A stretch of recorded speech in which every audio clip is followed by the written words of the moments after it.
show all council members are present with the exception of council members Ham and Ward. All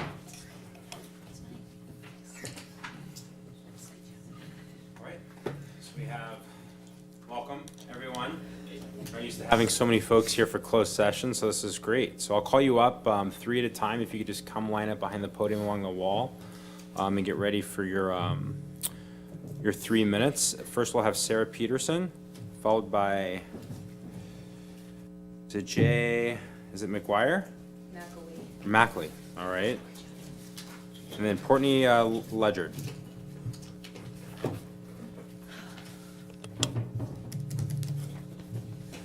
Whenever, are you ready? Okay. All right. It's nice to see you all. I hope everyone had a good holiday. My name's Sarah. I'm the owner of Zebra House. I've had a lot of time to think about what I wanted to say at this meeting. If I'm being honest, I've lost a lot of sleep over it over the last month and a half. But today I wanted to come here not just as the owner of Zebra House Coffee, but also as a resident of San Clemente. I've chosen to live in San Clemente because it feels like a small town that values people and entrepreneurship and creativity, has all of the ethics that I feel closely resemble how I want to live and how I want to raise my family. San Clemente has been good to us, and it's why we're doubling in size at our current location at Zebra House, and then adding a second location in 2021. Both locations will have a drive-through, and we'll also have a breakfast and lunch focused cafe and expanded bakery. And both locations will continue to get involved with the community and give back wherever possible. That's a big part of who we are today. I'm so excited about it. But I'll also say that being in business for yourself is absolutely terrifying. You can lose everything, even with a great lawyer.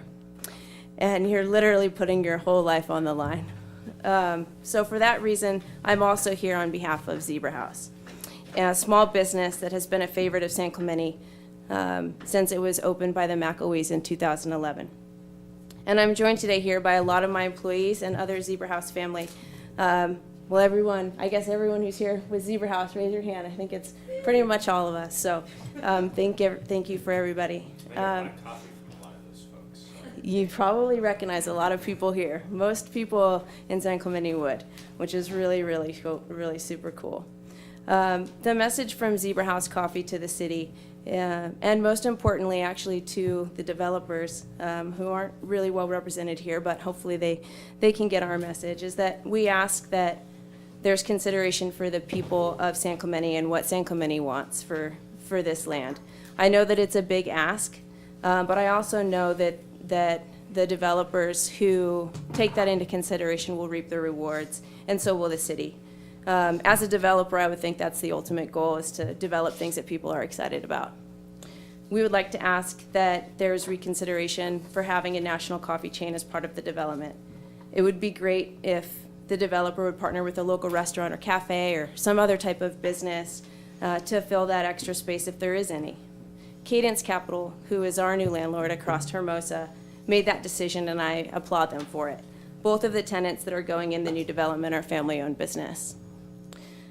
I know that irrespective of what all happens here, that we're going to be successful because San Clemente loves local business and San Clemente loves Zebra House. But I also know that we will be a lot more successful, and so will everybody involved if we consider the diversity of the youth. And my 3 minutes is up. Thank you, Sarah. One more thing, and also if the community has the best overall experience in their hometown. So I'd like to focus on that last word as my closing. Let us please keep San Clemente as a hometown. Thank you guys so much. Appreciate it, Sarah. Mr. McElwee, and then Courtney Ledgard. Hello, I'm Jay McElwee. My wife and I have been here since she's 1970, me 71. I got the teaching job at San Clemente High School in 1971 and did a 40-year stint of teaching in the Capistrano Unified School District.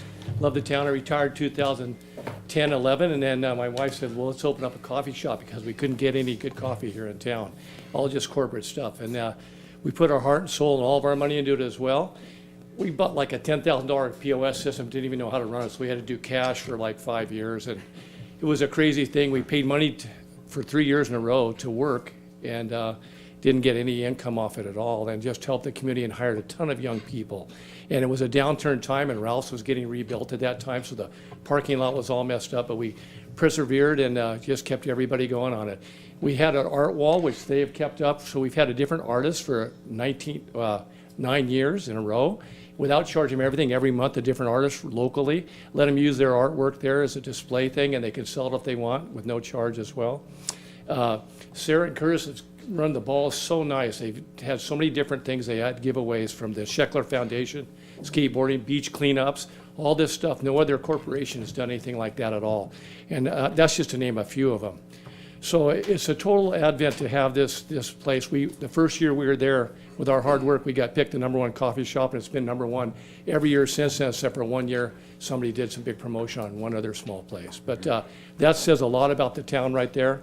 Our town got picked the best town in Southern California, or not Southern California, in California for a downtown by some, I forget what it was, the actual thing, but it's such a nice place because of all the small businesses. There's no corporate restaurants and stuff like that. When we first moved here, you couldn't get a dinner after 6 o'clock in the 70s. But with the advent of some of our new homes out inland here, we have some places that can actually fill up and have some nice dining situations.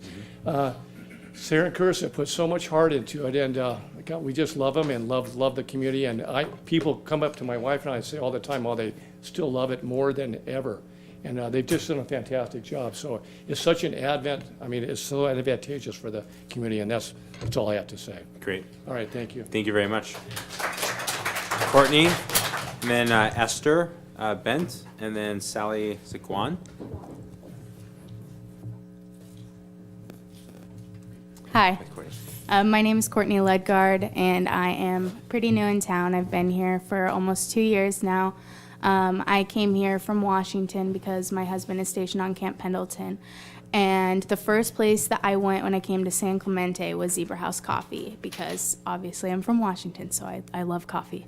And, I loved it so much that I applied to work there, and I've been working there for over a year now. And it is just like my small hometown in Washington. It is a great town, and they're so welcoming. And, I go to the grocery store now, and I get recognized. They say, hey, you work at Zebra House Coffee. And I'm like, yeah, I do. I love it there. Come in sometime and see me again. And I just really think small businesses are so vital to towns and communities. And, I can't really speak for everybody on base, but I see a lot of Marines and Marine wives every single day. And, they come in, they talk about Zebra House Coffee constantly. I hear it on base when I'm at the commissary. People are talking about, where should I go and get coffee? Zebra House Coffee. It's a great place to work. It's a great place to come in and hang out. And it is, it's vital to the community that we keep these small businesses open and do everything that we can to keep them open. So that's all I have to say. Great. Thank you. Thank you very much. Esther, then Sally Guan, and then Rachel Patton. Hi, guys. I spoke at our last meeting. I forget the date, but I'm back again. So I'm not going to kind of give my backstory. I wanted to kind of just add a little bit to what we spoke on all here today so far, which is that we know the city is aware of Zebra House now more than ever, I'd hope, and about how much we really do fight for our community and keeping San Clemente. And I think I wanted to kind of piggyback off of what Sarah was talking about in terms of we're speaking to the developers as well who are coming in here. We are not at all shy to say, please support local, as Zebra House, who started by being supported locally by its customers. I think Talega has a lot of corporate development that happened in its outskirts, just from being a patron as well to Pete's Coffee over there, if you're in that neighborhood, Starbucks and Target, things of that nature. I think if we took the local business vibe that we have in the downtown part of San Clemente and bridged that gap over to what's in Talega, I think it would do amazing for the developers as well, for the residents in that area. So I stand here in support of the developer and their decision making, as well as the city and the final plans that go in, as well as support of Zebra House and local businesses. And I know that everybody, with hearing what we have to say, is going to start thinking different, and I think it's really exciting that we get to be here to watch that. Thank you. Great, thank you very much for your comments. Sally, followed by Rachel Patton, and then Bethany Padilla. Hi, good evening. My name is Sally Guan, and I'm a long-term resident for San Clemente ×2, and I'll explain. In 2009, my husband and I had an opportunity to move here from Texas, and we didn't need to be this far south, but we chose it because of the quaint charm of the local community and the unique quality that San Clemente had to offer. And we moved back to Texas in 14 and then back again in 17, and feel very blessed to be here. I'm not opposed to a large box retail store. I think it's nice to have that camaraderie, the expectation when you visit from city or state to state, you know exactly what to expect out of that store. But while at the same time, I'm strongly recommending supporting local businesses because of the unique charm that it is in San Clemente. I want to share one example that we had, and by the way, I don't work for Zebra House. I'm just a community person that cares about Zebra House. We had an opportunity to bring a humanitarian here locally in December, fighting against human slavery, and Sarah opened up her doors and let us have a fireside coffee chat there with the local community members. And I know you wouldn't get that in a big box store from your national chains. So here on behalf of empowering the voices of the community members in our local San Clemente. Thank you. Thank you for your comments. Rachel Patton, followed by Bethany Padilla, and then Robin McElwee. Hi. So I've lived in San Clemente my whole life, 16 years, so pretty young. My parents have lived here almost 30 years. And as I can remember going to Zebra House when I was a kid with my mom and getting lemonade or like a little like iced frappuccino drink and like or blended drink, and the place just holds so many memories. And I know for me, from a student standpoint, it's somewhere where my friends go to study, and we go there because it's a homey feeling. And I know and we don't go to other corporations in San Clemente because we don't get that feeling. And at Zebra House, you get that feeling of seeing your friends, or you might run into someone you know, or whether we're just like in the corner studying for tomorrow's test or gossiping, or I don't know, just doing stuff like high school kids do.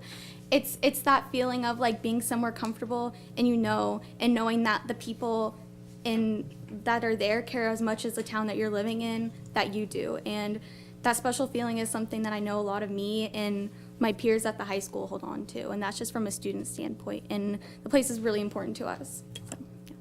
Great, thank you, Rachel. I'm glad you're studying for your tests. I was one of the kids gossiping at the coffee shop. So.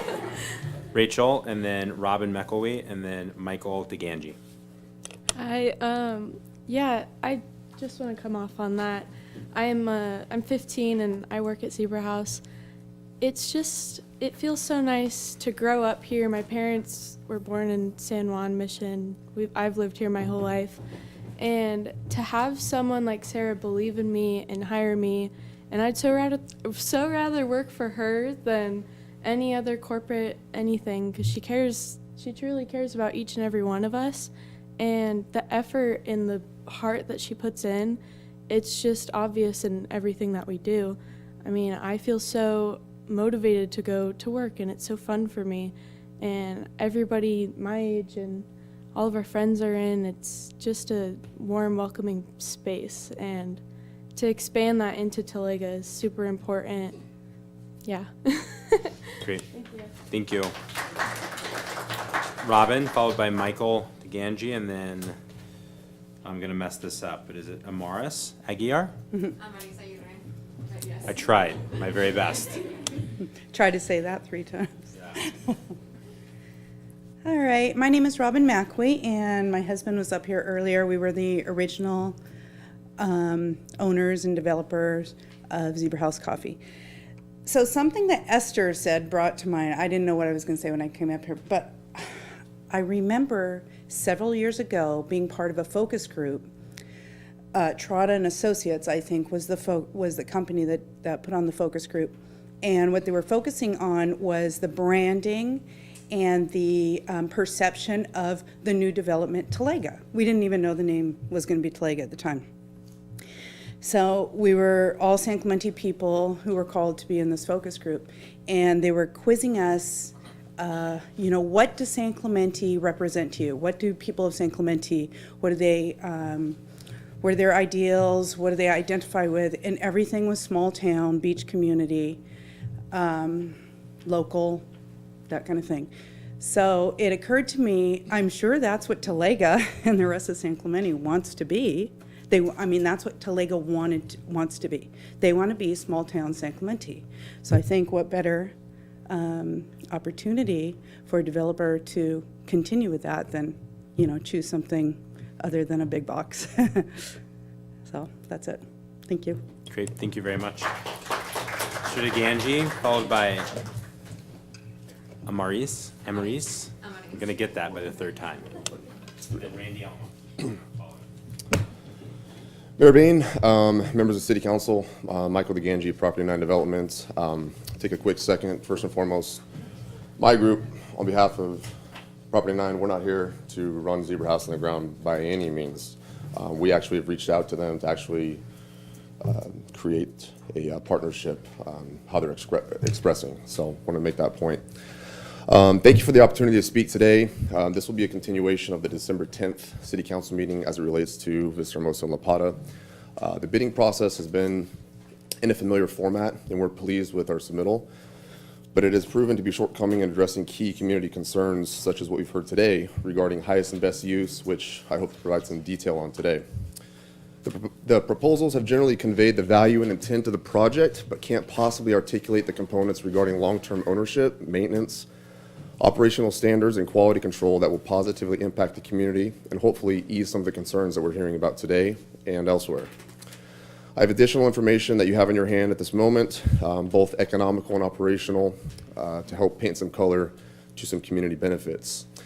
By the way, I'm sure our other bidders in the process will try to follow our lead and stand up here and offer similar items. I hope the council can recognize that Property 9 Development has developed this operational concept specifically for San Clemente and to show how much we believe in the community and that we are the right partners and that this is not your typical gas station and car wash use and requires thoughtful process.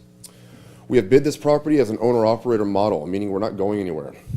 It is common for the industry for a bidder to purchase and develop a site and then turn over the operation to a completely different party. We're also not looking to intensify the uses and cram the site with buildings and pavement, infrastructure, and so on to economize and maximize for short-term profits at the expense of long-term operational excellence and ongoing community benefit. You may ask why we're not the highest bidder. This is because we built in a very significant investment plan into the post-sale operation and maintenance standards, far surpassing the value and community benefit derived from simply selecting the highest purchase price and ignoring long-term consequences. We believe that a responsible buyer such as ourselves will create and adhere to a development agreement, or also known as CC&Rs, an example of which I'll be passing around. Well, you already have it in your hand, and that's labeled declaration, and it's just a draft. I have personally visited other gas stations and convenience stores in San Clemente, and if this is where the bar is set for community expectations, I understand where the community opposition is stemming from. I ask that you let us assist in raising the bar and creating higher standards here. This location must be developed properly to accommodate the high volume of users the site will likely draw. It needs to be aesthetically pleasing, clean, conform to Spanish colonial architecture, and it needs to have the right ownership policies in place, much like the Sendero Marketplace Chevron. One second here. Lastly, our design and layout has an optimal balance of function and flow with plenty of open space to match development styles similar to Talega in this part of San Clemente. Thank you, Michael. Thank you. Appreciate it. Appreciate your time. Amaris, Yes, Amaris Aguirre. so close. Close. I think I got it. All right, then Randy, and then Bree Hughes. Okay, well, my name is Amaris Aguirre, and I am not from San Clemente. I'm from Phoenix, Arizona. I know what big like a big city is. I am happy to be here in San Clemente because it's so small, because things are not 30 minutes from each other. I like that small businesses like Zebra House gave me the chance to experience San Clemente like I'm supposed to, not like through the locals and just talking to them and them letting them guide me and letting me know what is so good about San Clemente. Anyways, I'm very bad at speaking to people, so in front of people. Thank you. I am. My heart is beating hard. Anyway,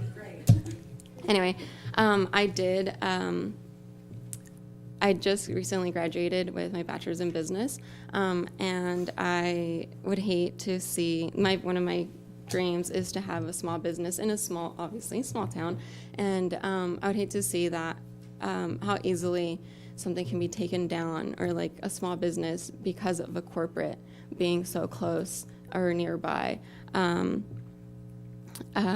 Obviously, locals enjoy supporting other or local businesses, and I hear it every day that I work at the shop.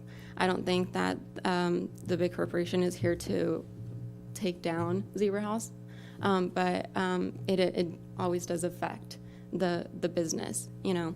And like I said, I hear it at the shop all the time, and I've had customers come up to me and let me know how much it means to them that we help the community and that we're here for them, which is one of the most important things for small businesses, is to help that community and to stand by them. Obviously, through traveling, I always look for the small businesses, and I always look for that local coffee shop, and I look for that, like hole in the wall restaurant where people enjoy going, and from what I've seen in the last 2 years living here, San Clemente is one of those places where that people love to visit, and they do look for places like that and nothing so corporate. It's very easy to go to a Starbucks anywhere, and I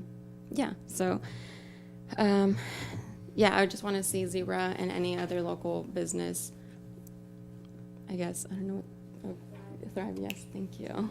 And then, but so I think that's what I'm ending with. But anyways, thanks. Thank you very much. Randy Elmer, followed by Bree Hughes.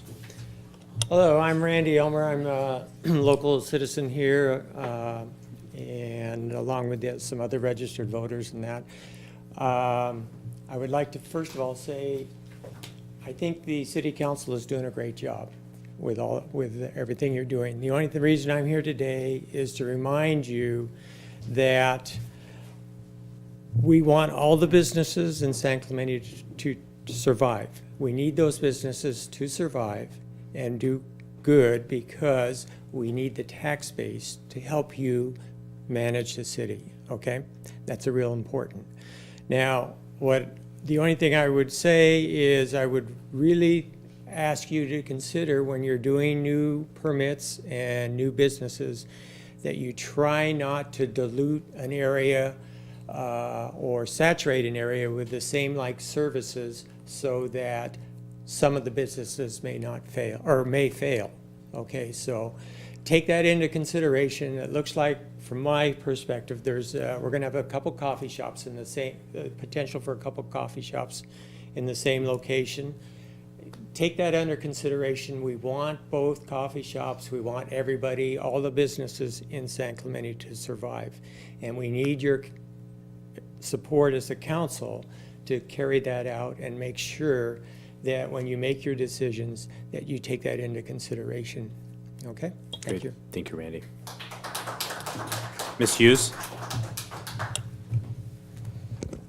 Hello, everybody. I'm Bree Hughes. I'm a local resident and business owner, and I'm here today to essentially echo what the entire room has had to say, which I'm here as a friend, a client, a neighbor, a patron, and a supporter of Zebra House Coffee, and just would, like everybody else, to encourage council to really consider the development of the La Pata Hermosa site, not only to protect local businesses such as Zebra Coffee, but in general, as I stated in the December meeting, just to be mindful of, the local business owner and taking those factors into consideration. I think one thing that was not really highlighted previously was, the businesses, I think the ones that are up for consideration all offer essentially similar tax revenues and things of that nature. But one thing I think that would be noteworthy to consider is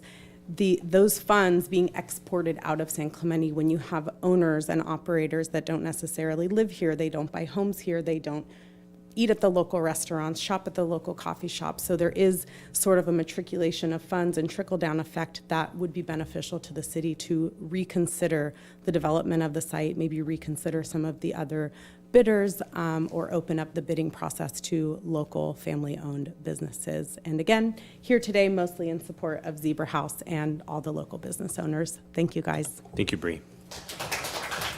Joanne, are there any other cards? Okay.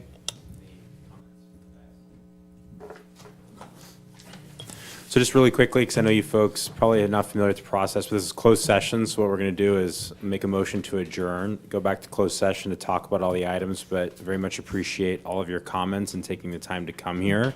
And for those that don't like public speaking, thank you for public speaking, so you did a great job. With that, I'll make a motion to adjourn to closed session. Second. All in Mayor, favor? before you vote on that, could I just make a couple of announcements on, under item A in closed session, these are the legal cases. The second to the last case is San Clemente versus Foothills Eastern TCA. The mayor is representing a client in that case, and I anticipate will recuse himself from that portion of the closed session. Client of my firm is involved in that last matter, City of Santa Ana versus County of Orange. So Mr. Sund will convey the information from the city's defense team in that case, and I'll recuse myself there. Item B, anticipated litigation is a litigation risk assessment submitted by the city attorney. That's based on a letter dated January 12th, 2020 from Brad Malamud. Great. So with that, we have a motion and a second. All in favor? Aye. Passes 4-0. Thank you all.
City of San Clemente respects the many people of different faiths who reside here.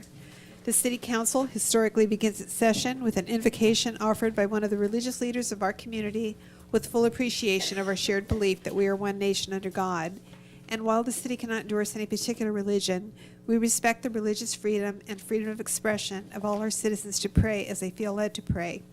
This evening's invocation will be given by Mark Ambrose, lead pastor with Pacific Coast Church.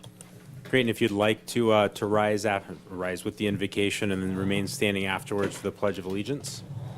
Please. Good evening, council. Let's pray. Lord, we just want to pause before we go any further tonight and recognize your presence. We thank you for the town we live in. I thank you for this leadership team, the city council. And I just pray that tonight would accomplish your will. I pray that you'd give them wisdom on any decisions that are made, clarity, understanding. And Lord, that whether there's a discussion of celebration tonight or even points of contention, I just pray that everybody would treat each other with dignity and value and worth.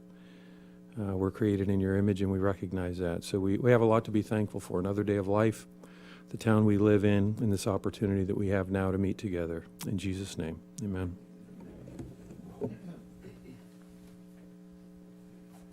Please place your hand over your heart. I pledge allegiance to the flag of the United States of America and to the republic for which it stands, one nation, under God, indivisible, with liberty and justice for all.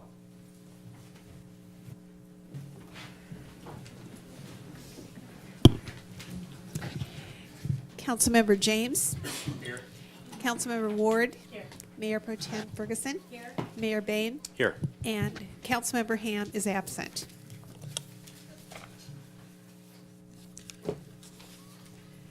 First item on the agenda is presentation of a city tile to William J. Humphreys, retired Marine Safety Chief.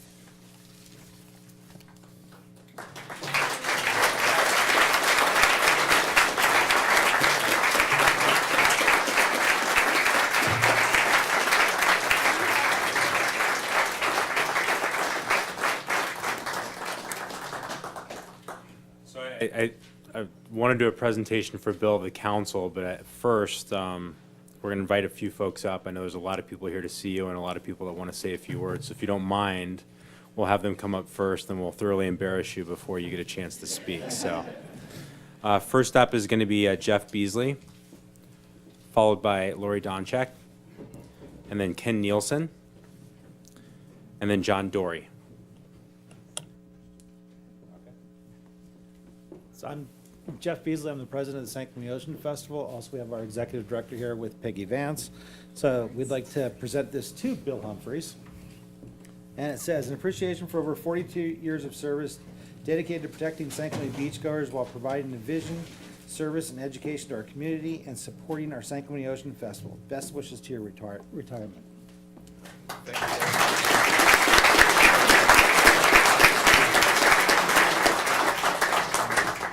I just wanted to read a little extra that goes with that. Bill Humphreys, words that come to mind when I think of him is service, integrity, vision, and leadership. When I started with the San Clemente Ocean Festival in 1995, I had the pleasure of working with then Marine Safety Captain Lynn Hughes, who was a big picture person, well organized and supportive. Just what I needed as a new person to town and working on a large event like this. But then he retired, and I have had the extreme pleasure of working with Bill Humphreys for the past 19 years, who has been professional, but also approachable, personable, and supportive, with great vision, always looking for ways to educate our lifeguards and partnering agencies and groups with safety at the forefront, with a dedication to service to the community, maintaining a high level of performance from your staff, and helping them improve their skills so they could do their very best as individuals and to protect and serve beachgoers, and always going above and beyond to help others. Your leadership for our city's lifeguards has proven to be very effective in safety, community relations, and education. You lead by example with integrity and humility. As an organization, we have many communications throughout the year with the marine safety staff, reviewing events, schedules, safety, and emergency procedures. We thank you, Rod, and the many other lifeguards who support us each year. I truly value the time I've had to work with you, the insight, knowledge, and support that you've provided for our event and for me throughout the years. It's all invaluable. I'll miss working with you, but sincerely wish you all the best in this new chapter in your life. And please don't think you've heard the last one.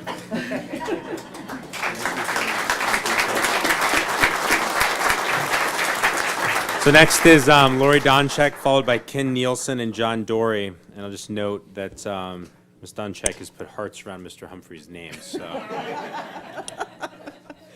My name's Lori Donchek. I'm here as a board member for Peer Pride, and it's really weird to be talking to you when I would like to be talking to you. So, anyway, just as a show of faith, I'm not the only board member here. Peer Pride has Don Brown, Jill Watson, and Peggy Vance here, as well as myself, to thank you for your years of leadership. We'd like to give you a small token of our appreciation. And also, I would just like to say on a personal note, we have 5 miles of beach, we have 2 million visitors a year, and your safety record is exemplary. And thank you for that, because that is San Clemente.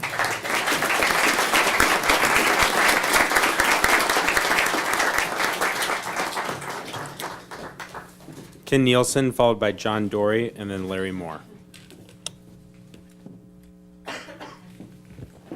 What are we going to do without Bill Humphreys? He's done an amazing job in San Clemente. I work on the ocean. Whenever I had a problem, I called Bill, and to figure out how we could do it and where we could do it and when we could do it.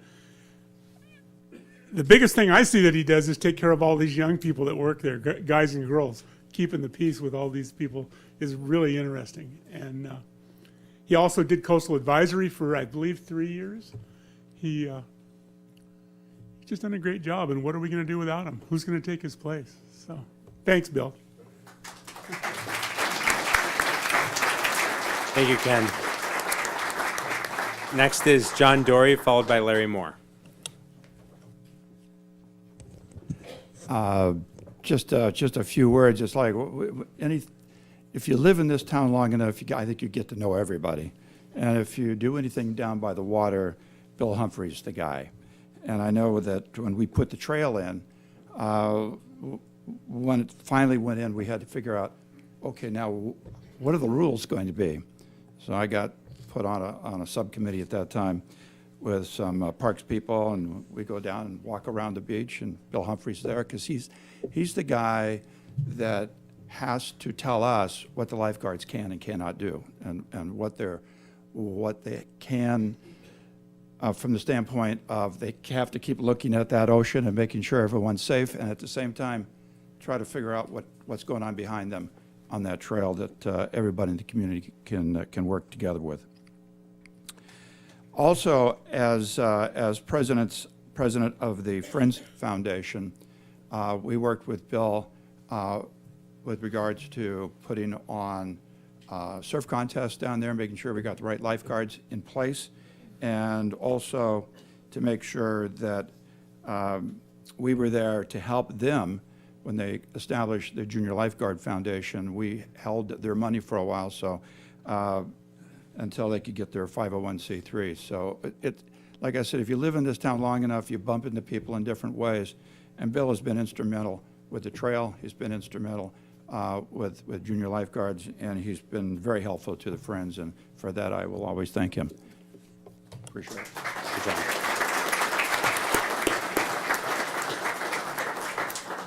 Mr. Moore? I have some lifeguard official business to do here. Feels good to be back up here. Honorable Mayor, distinguished council, fellow members of the board, and fellow lifeguards. My name is Larry Moore, and I'm the president of the Lifeguard and Junior Lifeguard Foundation, and I'm their chief historian tool. This is a rabbit hole I've gone down recently with the help of Larry Culberson. And it is absolutely remarkable, the history of the lifeguard department and the city council. So I'm going to show you something that's on the screen. Can I scroll a little bit? Yeah, that's the Bartlett building up there, and that's our first mayor, Thomas Murphy. And I'm going to read to you from the minutes. If you can't see it, just these are the original minutes. The adjourned regular meeting of the City Council of the City of San Clemente was held in the council chambers of the Bartlett Building, San Clemente, California, Thursday, July 16th, 1931. At 8 p.m., Mayor Murphy, and that's our first mayor, was in the chair. Our city was incorporated in 1928, Mayor Murphy and our first mayor. And note the members. If you can see up there, there's somebody named Hanson on the city council. Larry was telling me the other day, that is Ole Hanson Jr. Still doing research on it, but that means this is extremely early in our career. Now, it's a very lively meeting, which we're not going to go over because I have limited time. But I encourage you to go to our foundation website. We have this all documented, along with a lot of other history from the lifeguard department. What it comes down to is the following recommendation. I'll just move right to it to prove that it's there. Council approves lifeguard. Regarding the employment of a lifeguard with police authority at the beach, after a little discussion in which Trustee Hansen and von Bonhorst and Holloway and also Dr. J.B. Lube and James H. Bennett took part, it was moved by Trustee Holloway and seconded by Trustee von Bonhorst that the supervisor of public works place a man on the beach who must be a lifeguard with police authority, remember that, at a salary of $100 per month until after Labor Day. The motion received, 1931, that's pretty good, received the number of votes, it was unanimous, and was declared adopted. Those are direct quote from the city council meetings. And there you have it. In 1931, in July, you created the lifeguard service. I'll jump ahead quickly, skipping over a bunch of really interesting stuff. And here, congratulations, council. You now have moved out of the building. You have your own city hall. It's at the very top of Del Mar. It's called the Eastley Building. And that's the historic city hall. Murphy is still our mayor. And there is a report required by the city council from the lifeguard. And the report of activities of the lifeguard for the month of July 1933, submitted by Russell E. Schneeberger, lifeguard, was read and ordered filed. The report showed that 3 rescues from drowning had been made during the month.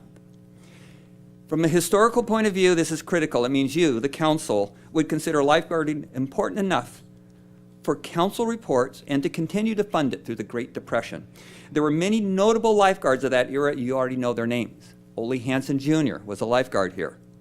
Don Dival from the legendary Dival family was a lifeguard here. And Lois Dival, who is currently our city matriarch and still sharp as a tack, remembers Cliff Russell very well. A number of the women I've interviewed remember Cliff Russell very well.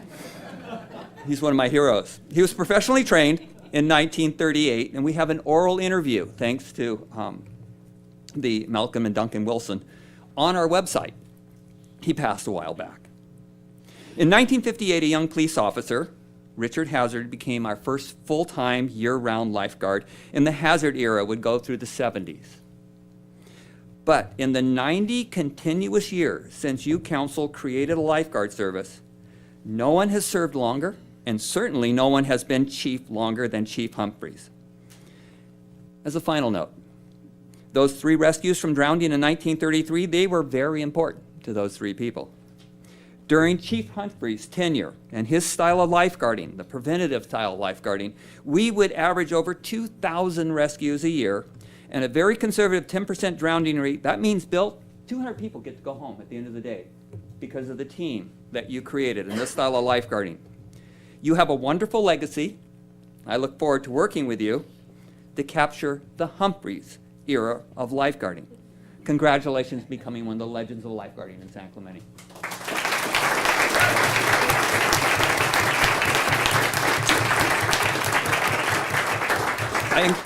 I encourage you to go visit our website and see a lot more of our history, because a portion of it is going to be written by Bill now.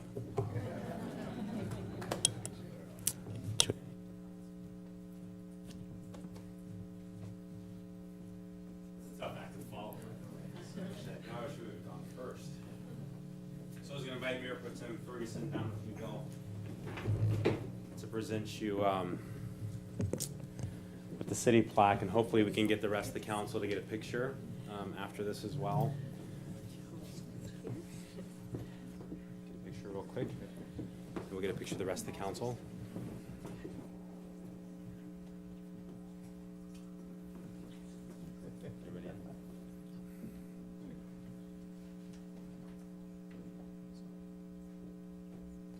Go ahead. Actually, I'm going to make you stand up here and really thoroughly embarrass you. So the rest of the council. Yeah, if you don't mind. No, oh, no, you have to come up here. I never get to go on that side. I know. It's not that fun. People throw stuff at you. We get a quick picture. You really get that? Ready?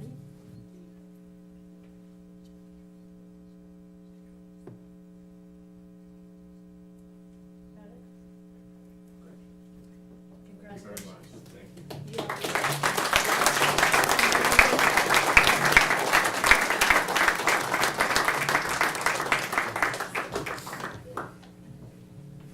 So, Bill, we want you to say something, but real quick, and I wanted everybody to go first because I think everybody's sort of said what can be said. I mean, I haven't known you very long, but I will say that one of the things that's impressed me most about you is I went around and sort of asked people, you know, what they had to say about you, the job you've done, and it's pretty unbelievable for a city official with a career as long as yours. I couldn't find one negative comment.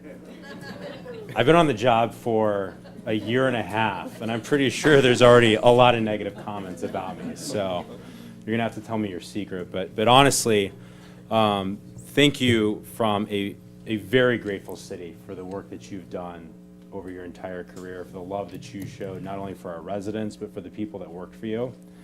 I think the effusive praise that you get just sort of shows the type of person you are, and I hope that when I retire from anything in my life, I have this many people that have as many good things to say, because honestly that speaks more volume than all the saves and the rescues and things like that. But it's pretty clear that you touched a lot of lives in a lot of good ways, and we thank you for that. We'll miss you immensely. Well, thank you.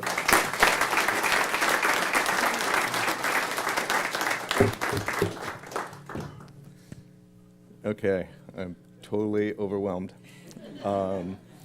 But you know, there was this thanks that I feel like is undeserving. And the reason is for one, I've got to give my thanks to God for giving me some abilities and opportunity. You know, if it wasn't for that, you know, and I fell into just a wonderful profession that is, you know, I always considered it a noble profession. You're helping people, it's exciting, it's interesting. Every day is different, and so I was just always grateful for the city support that I had from the councils over the years, administration over the years, the city employees that I worked with in all departments, the committees that I worked with. It was just such a wonderful environment, you know, to come back to, you know, the city I grew up in and have such an opportunity. So I really feel like I should be thanking, you know, the Lord first, and then the citizens, the city council, the other employees for the opportunity that I had. And then I would also like to thank my family is standing up here, taking up most of this row. So my wife, Karen, who I met her 37 years ago, lifeguarding, and we've been married for 33 years. Our 3 sons, and they're standing next to their 3 fiancés. So congratulations, everybody. And so they've been so supportive over the years. So I'd be remiss not to thank them. But most of all, I would like to thank all the past, present staff at Marine Safety. So whether you've been administrative or support or a lifeguard ever in the past or you currently are, can you raise your hand so everybody can recognize you? So thank you very much to everybody. Okay, have a good night.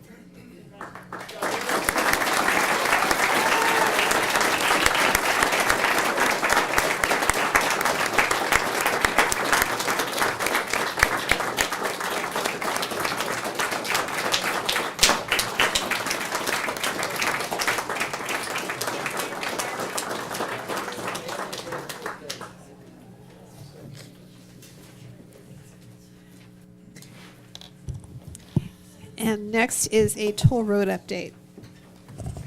So I have nothing to report, but I'll look at our city attorney if he wants to give any update on pending litigation. No, there's no update since the last meeting. Thank you. So no further updates. We'll jump to homeless update. Great. So I've invited CityNet. If you recall that the city contracted with CityNet about 30 days ago to provide mobile outreach services on a trial program. And so they've concluded their 30 days of, their first 30 days of service and are here to report to the council some of their wins and some of their touches with people and so forth. So with that, please. Yeah, pleasure. Mayor, City Council, pleasure to be here. This is on, right? Can you hear me? Great. Brad Fieldhouse, I'm the Executive Director of CityNet, actually, and I've come up here and talked when we were doing the point in time count, a little bit about CityNet, just for context, for those that may be watching or listening. We've been a homeless outreach organization since 2003. We've been in Orange County since 2014, where we started in Anaheim, and sort of as the crisis is facing not just the city here, but the county and the state, we've grown as an outreach organization, and we now are currently serving about 3/4 of the cities in Orange County. Many directly, others with some overlay contracts. So we have quite an extensive team of about just under over 70 individuals that work on this every day. Most of them are based in Anaheim. That is our home base, our home office. And we sort of have grown to be the largest and most comprehensive outreach organization countywide. And we are comprehensive in the sense that we have street outreach teams that go out with law enforcement, go out on their own. We have our own vehicles that we use to transport, all the way to housing navigators and housing stabilizers. So as people get into housing, which is how we end homelessness, as we all know, we help make sure that people who get housed stay housed. It's sort of the everywhere in between on that process. We've worked on a number of different projects in Orange County, and so I share this as sort of context. We were the lead agency on the flood control channel clear out by Anaheim Stadium. So we had the privilege of working down there and meeting a lot of individuals and helping a lot of individuals get out of there and find housing.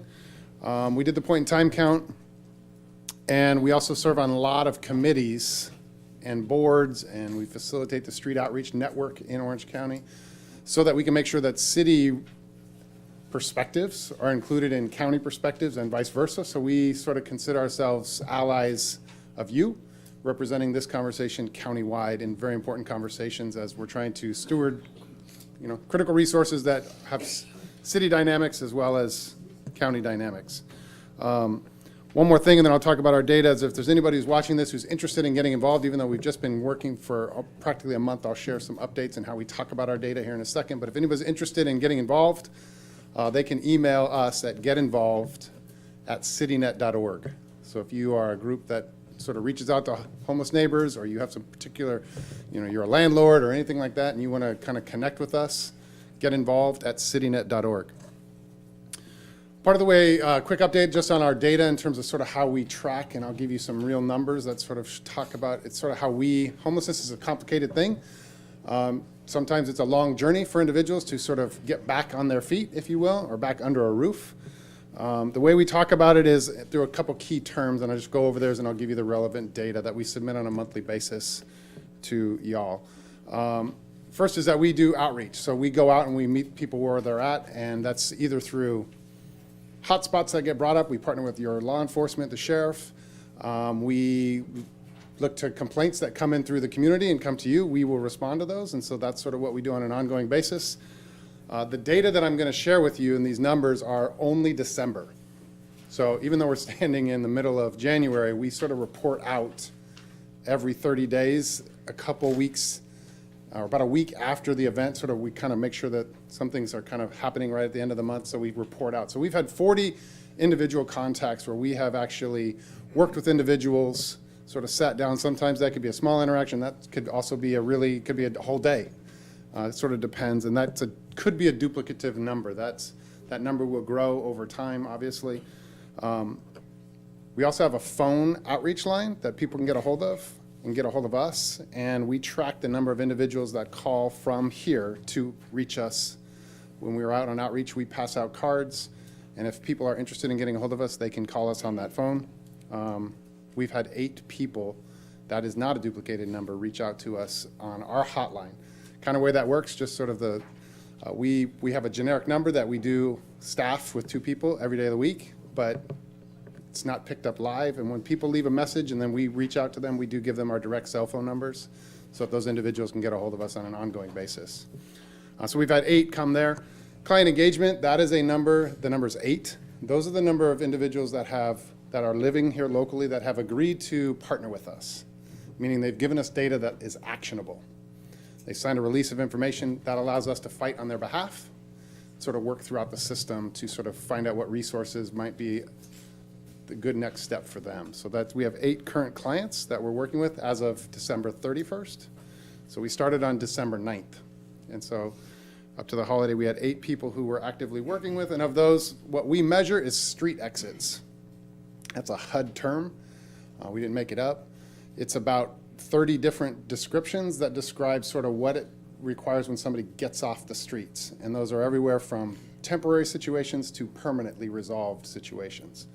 The 3 here are temporary situations, meaning we've got them bridged in some sort of transitional environment where we're sort of providing ongoing support and in some cases paying for housing while we're working with them, getting them document ready and kind of doing what we need to do to make sure that they're ready for the opportunities that come up. So that's sort of our kind of how we talk about data. Those are our real numbers.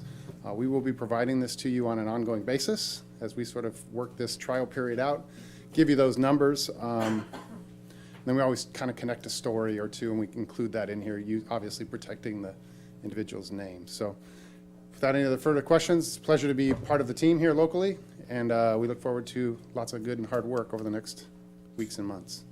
Great. Any questions from the dais? Mayor Pro Tem? Go ahead, please. Mayor Pro Tem? Thank you so much. You talked about the hotline number. Is that something you can provide? I knew you were going tonight? to ask me that question. I don't know that number off the top of my head. Maybe It's we on our can- website. If you go to citynet.org, it's Okay. right there. And that's it's a number that you can get a hold of. If that's for individuals that are experiencing homelessness. So that's not for community members to give us a call or complain. It's for people to reach out. In addition to 211. 211 is a 24/7 phone number that they can contact. In addition, if they want to get a hold of us, and I don't have that number in front of me. Thank you. I missed that HUD term. You said there were 30 descriptions. Street exits. Street exits. And Yeah. the 30-something, just give us an example of some of the 30. One that we don't use is death.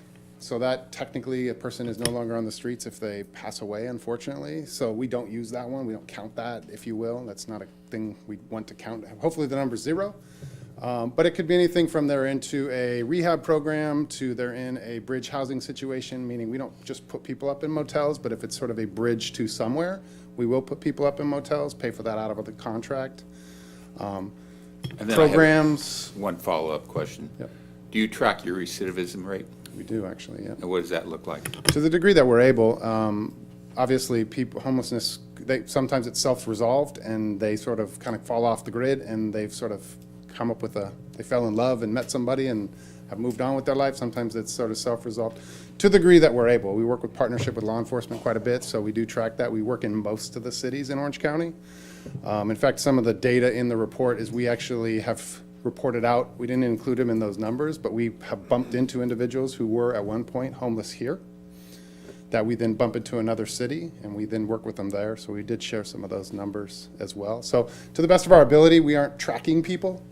Homelessness tends to sort of ebb and flow depending on lots of different factors. And so to the degree that we know, so if those individuals that I mentioned fall out, we will share that information. And we expect that, honestly. For us, that is not a failure. That is just like my diet plan and my workout plan. What would you go at it consider again. a successful recidivism rate?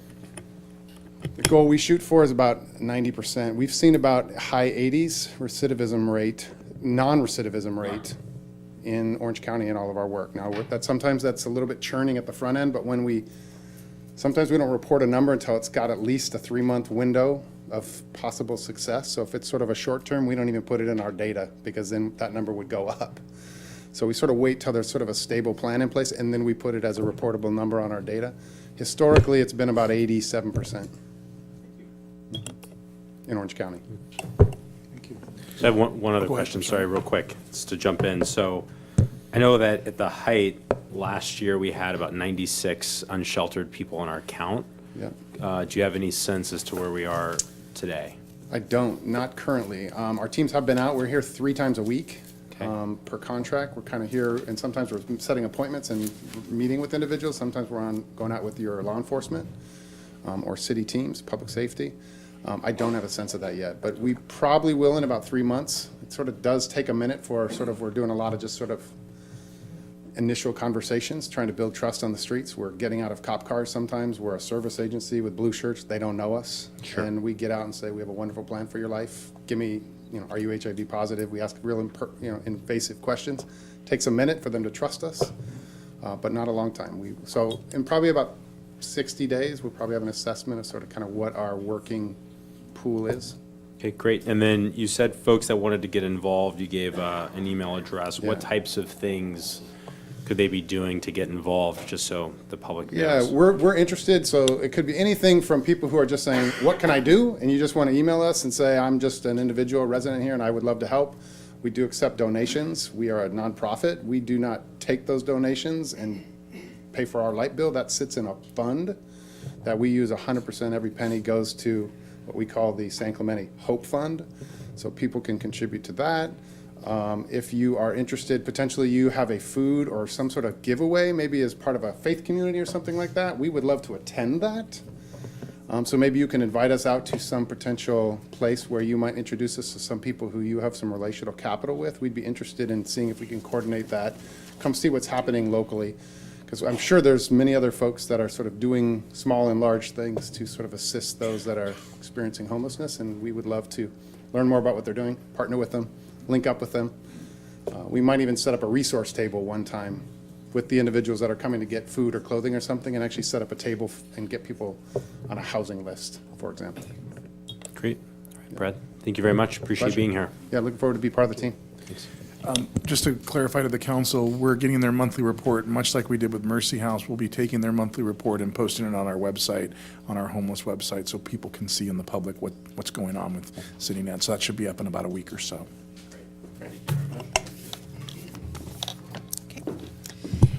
Members of the audience who wish to address council on matters that are within the jurisdiction of the city of San Clemente, but not separately listed on the agenda, may do so during the oral communications portion of the meeting. Speakers may address council once during either oral communications part 1 or part 2. A total time limitation of 30 minutes is allocated for oral communications part 1, with each speaker being allotted 3 minutes, which should give his or her presentation. And I do have some cards. I'll call names, and if you could come to the front to speak. But real quickly, I think the council's aware of what happened on Cordova.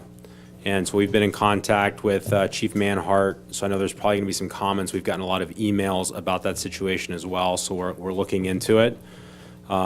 Staff is aware, code enforcement's aware, and we're going to take the appropriate action. So for those folks, I know it's 30 minutes, and I think we'll be able to get through these cards. But to the extent we don't, I know there was a request that we combine the 2 public comment periods for tonight. Unfortunately, we've got a pretty stout agenda. So for those folks that are here for those agenda items, I don't want to make them wait longer. So if we don't get to you and you want to make comments, we all read our emails religiously. So please send us emails. Please send us your comments. We'll get those and forward those to the appropriate folks. So with that said, Mr. Malamud, followed by Jessica Johnson, and then Nicole Joss. I didn't prepare anything tonight, but as of yesterday, I'm no longer a San Clemente resident after about 25 years. So this is going to be my last council meeting, and I want to thank the council for putting up with me for 20 years, whatever it's been. I just wanted to note that I think this is a great city. If I had to choose a city to live in, this would be the one. Just circumstances are what they are. I know nobody wants to listen to my advice, and I have very little of it, but I would say one thing, that this council, if they can work together and be proactive rather than reactive, and I think more when you get your new city manager, that you get a proactive city manager. We have great things in this town. We just need to work around the edges. And I think that takes some proactive leadership, and I think all the council's capable of doing that. Working together, trying to get that accomplished is going to be important, because you have great residents, you have a great city, you've got a great ocean, you've got a great education, and you have very well-meaning, whether we sparred or not over the years, the council members have the best of the city in mind. So let's work with them and get active in the city. If you're other people that live here, let them know what you think. Send emails like Dan said, they do read them, and get involved. Thank you. Hey, Brad, real quick. So I didn't use my 3 minutes. no, we're All said, you've had constructive criticisms of us. We've appreciated it. We haven't always got along the best, but I hope you'll give John Mark Jennings and Lori Davies a run for their money in Laguna Niguel. I'm done. Thank you. Jessica Johnson, followed by Nicole Joss, and then Daryl McFan. So I appreciate the fact that you mentioned that you're working on this issue, but I'm here to speak about what happened on Cordoba, and I think that's very important that you all listen to me. I am here to discuss the short-term rental at 126 West Avenida, Cordoba. I've spoken on many issues before, but I am angry, I'm sad, I'm scared, and I'm very disappointed in this city and what happened. I'm a homeowner on that block. I live one house away from what happened. I watched the entire thing unfold, and I have for the last 2.5 years that I've lived in this house. Our block is made up of families, elderly couples, and 15 children under the age of 10. Okay? Over the last 2 years, I have frequently called code compliance and the police who have not showed up to noise ordinance complaints. The homeowners of 126 they're not in compliance with our neighborhood policies or with the code. The tenants block our driveways, puke in the driveways and the street well past noise ordinance time of 10 p.m. and most of the time into the wee hours of the morning, like 6 a.m., followed by waking up at 7 a.m., them drinking again in the front yard, okay? Within the last 6 months, there's been a trend to larger crowds throwing larger parties, and the crowds have been younger demographics, which include underage drinking and drug use. On Friday, we had them parking all over the street until 4 a.m., 6 a.m., partying. They were throwing up in our driveways, okay? We didn't think it could get worse. Then comes Sunday night. A new crowd shows up on Sunday morning, Sunday afternoon, okay, around 5 p.m. We immediately let the owner know, Steve, that this group was underage. They were drinking. They were using drugs. He showed up within 45 minutes, and then we called the police. We said the music is pumping well beyond decibel levels. There are underage kids here drinking. There were over 50 kids in the house. The limit is 12. They broke code numerous times. The police showed up. That first officer on the scene did nothing, okay? And by the way, when I called 911, I called 7 times myself. There were 15 homeowners that called more than that, okay, on that block. We were told to stop calling, that this was not an issue.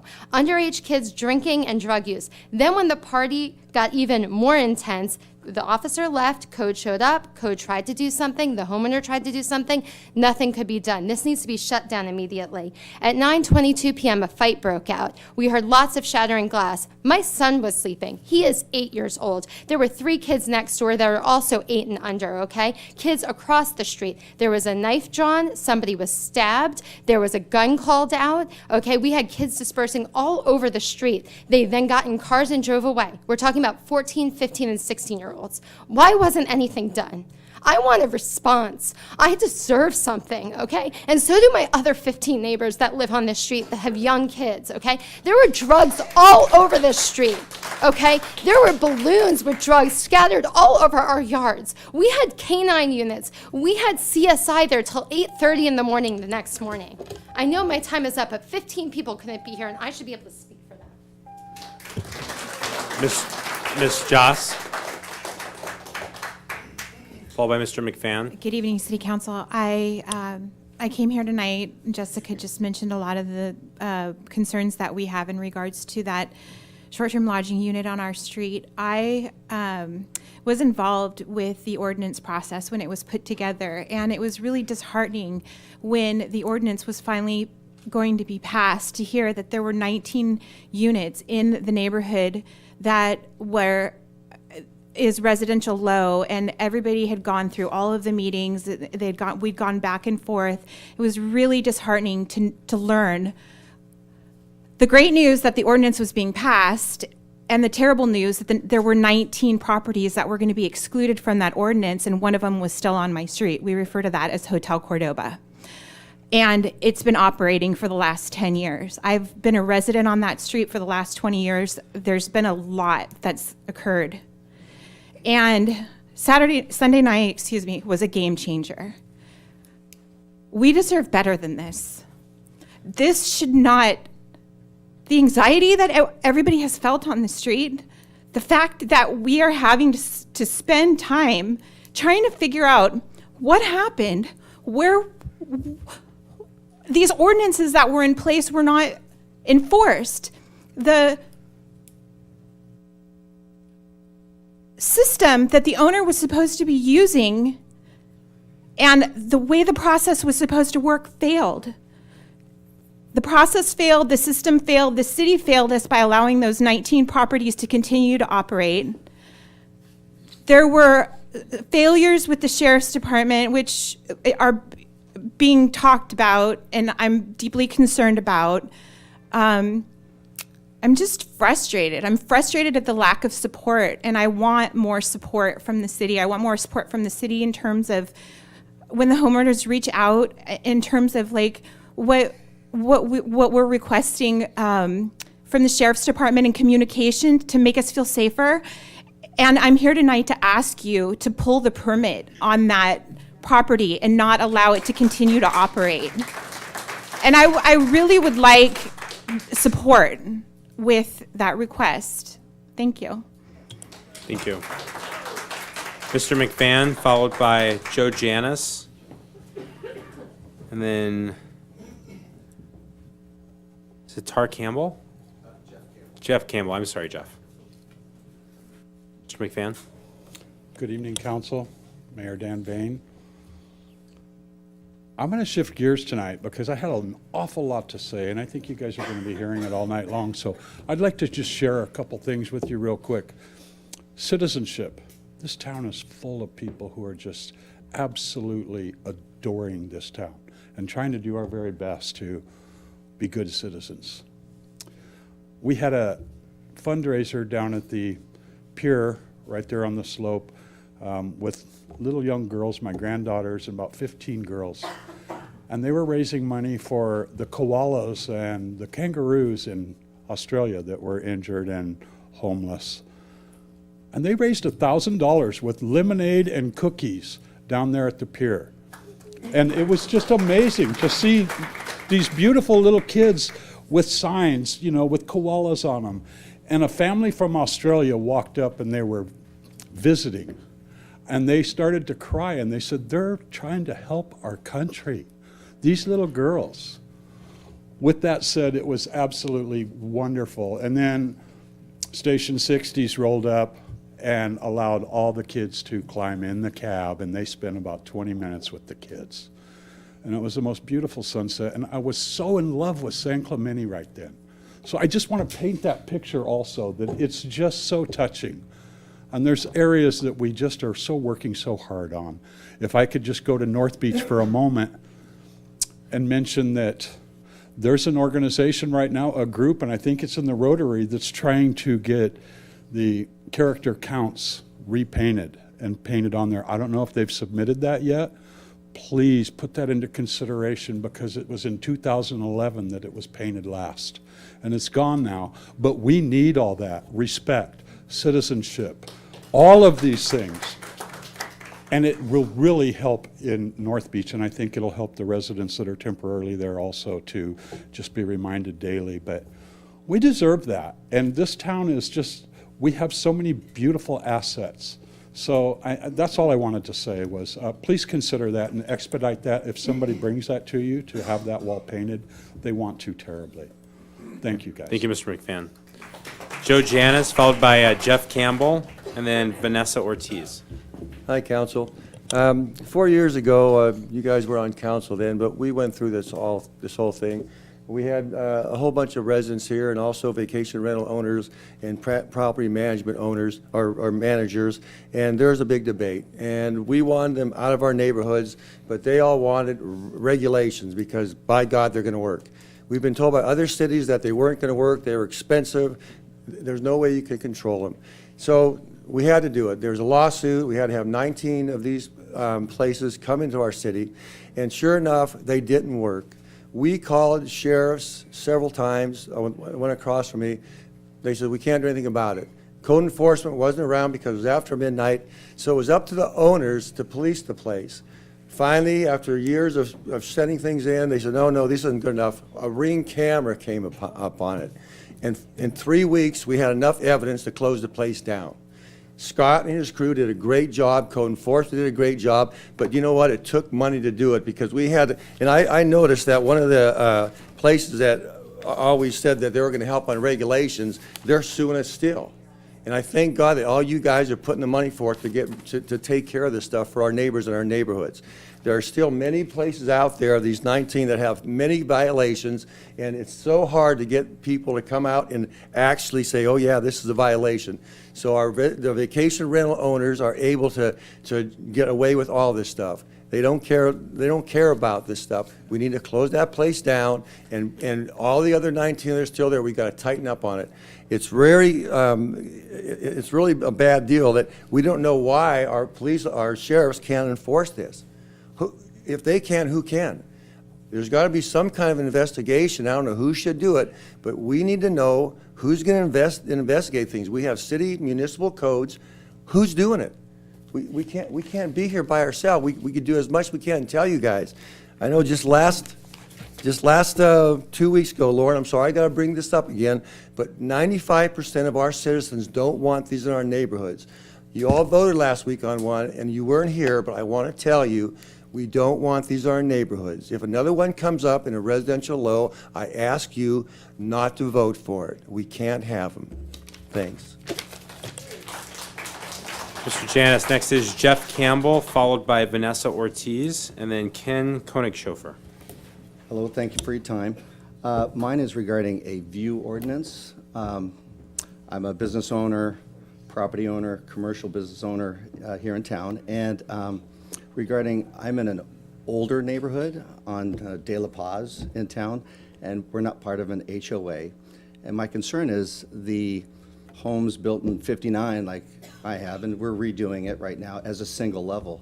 My concern is that there's going to be a race to the top, I'll call it, where everyone builds two-story homes. And I have one last sliver of ocean view that could possibly be blocked and by an older gentleman who will probably have to sell his home. And if someone buys it and decides to make another two-story, then that's it for me as far as an ocean view. And that's a shame for the older homes that are single level with the other 5 homes near me, where all the views will then be gone for all the single level homes. And I'm asking that we take a look at adopting some of the programs like Laguna Beach or Solana Beach. I know we have programs in place for our eucalyptus trees if they're down some of the public areas where the city will trim those, and I'm grateful for that. But I guess I'm looking out for the single-level homeowners that have had homes here from the 50s and 60s that could watch their views be completely gone, unless we all want two-story homes. Thank you. Next is Vanessa Ortiz, followed by Ken Koenigshofer, and then Paul Kay. Hi, good evening. I am Vanessa Ortiz. I am a senior at San Clemente High School. I am also co-president of the Interact Club, and I want to give you an update on our North Beach mural project for the city. Our committee consists of San Clemente students and members from the San Clemente Sunrise Rotary Club, and we have developed an action plan and timeline for our mural project, and we have our action steps, our due dates, and have assigned people to each step, and they are responsible to carry it out. And in this month of January, we have our Interact students who are creating designs for submission using the concept of character counts. And they are also incorporating a theme of San Clemente. And in between the months of February and March, our committee will submit and present to you our top 2 designs for the mural project for city council approval. And by the end of April, we will begin to paint the mural project once we have approval. And both students and Rotarians will be participating along with Samantha Wiley. She will be supporting us by painting and on project resources such as paint, brushes, tarp, and artists, and public relations. And we have planned to unveil the mural project on May 23rd of this year and proposed a Memorial Day dedication ceremony. Thank you. Yes, May 23rd. Thank you. Ken, followed by Paul Kay, and then Jerome Snyder. Good evening, Council. I'm here to speak on behalf of a ban on gas leaf blowers in residential areas of the city. I've appeared, multiple times in the past, so I'm not going to repeat the arguments. I did send email out to council members this afternoon. I hope that you did receive it. And attached to that email were some letters from other residents who also support a ban on gas leaf blowers. And also attached were a couple of articles documenting health hazards of gas leaf blowers. So I want to thank Laura for meeting with me, and Jean for meeting with me, and for your support. And Kathy, we haven't had the opportunity to meet, but I think from what I've witnessed in past meetings, I think you're a supporter of the ban as well. So I'd like to thank you for that. I guess that's about all I have to say, and thank you. Great. Thanks, Ken. Paul K., followed by, I think it's Jeremy Snyder, and then Denise Laurent. Hello, Council. I'm going to keep this really quick. Just like everybody here, I really, really love this town. As my dad was saying there, we both support a ban of gas leaf blowers here. Not just because they annoy us or they're too loud or they disturb us, but because they really are linked to cancer. These things there's all kinds of proof that there's all kinds of studies done by governmental agencies that link these things to not only hearing loss, but hypertension, heart disease, and lung cancer. So, the manufacturers of these leaf blowers say a recommended distance to be in proximity of these things is 50 feet. Our neighbors, hired gardeners, are coming within 5 feet of our windows and blowing this stuff all over our windows, or if we happen to be outside, they're blowing it on us and we're inhaling this. We're not only hearing this, but we're inhaling this. And it's not fair that we're having to be exposed to not only the dust that they blow in the air, but the exhaust that is emitted by them. So, so some of the research that we have sent to you shows that these two-stroke leaf blowers emit 300 times more than a car does. One leaf blower. Okay, so this stuff is just not about me. It's not about you, Dan, and your personal, thoughts. It's about our neighbors, babies who are little tiny babies that have to hear and inhale this stuff. It's about the elderly person up the street that suffers from dementia and breathing problems, and these things are also linked to dementia. If you can read up on some of the research that we've sent you, some of the studies. And I just think that we need to return this back to the quality of life here that we all moved here and built our houses here for, and this is why we're here. The clean ocean air, the environment, and the nice place that we live. These things disrupt this and they affect our health. Thank you. Thanks, Paul. Jeremy Snyder, Denise Laurent, and then Susan Nelson. Good evening, Council. I just wanted to briefly share my support for the proposed gas station project at the corner of La Plata and Hermosa. I've been a resident of Talega for over 5 years, and I know there's been a little pushback from some of the residents that I've seen on the Facebook postings, but everyone I've spoken to about the project loves the idea of gas. There's a huge void on the Hermosa street, and I just think it would be a wonderful convenience and benefit to communities. So I just want to share that briefly, and thank you for all you do. Great, thank you very much. Denise Laurent, followed by Susan Nelson. And Mike DeGangi. Hi, so I'm Susan Nelson. Denise has decided not to come up. Sorry, I have something to read on the back of your card here. That's okay. Oh, you want to read Denise's card? That's what her Yes, please. question was, but I Yes. didn't know unless you want to speak. Nope, go right ahead. So this is from Denise, I'm a very concerned neighbor, formerly next door to vacation rental, looking for protection and resolution for all others living in close proximity to these, quote, hotels. Very concerned about the safety of my neighbors and getting rules enforced. Okay. Anything you wanted to add? No. Okay. I wrote on mine too, but that's okay, so I'll speak. So she lived next to a horrible vacation rental that got shut down, so this is real near and dear to her heart. So we all live in the same town. We're all neighbors. It doesn't matter where you live. If you live in Talega or Southwest or North Beach or whatever, we're all neighbors and we should all take care of this town. And what happened this weekend is asinine. This is the exact anxiety that everyone that lives next to one of these things faces every time, and this is the worst fear realized. And we just saw it, and we had no backup. Every single time somebody pulls in, you go, is this going to happen to me? Is this going to happen? And more cars show up, and you go, it's going to be a party. And how bad is it going to be? We've been threatened in our front yard by this very thing. And code enforcement shows up, and they can see what's going on, but now they've been told to go into the back of the house or go where you cannot be seen. So that, well, we didn't see any violations. We just see a bunch of cars, and well, we can't verify that they belong to this house. Okay, there's no backup here. So for them to go through what they went through, I'm here to support my neighbors. I've been talking to my friends on that street. They're overwhelmed. They're scared. That first gal, I totally feel for her. You can hear it in my voice. We've been through this same stuff, but not to that level. And it finally came to San Clemente. You watch it everywhere, and it finally came here. And we had no backup. What is that? So that needs to be revoked.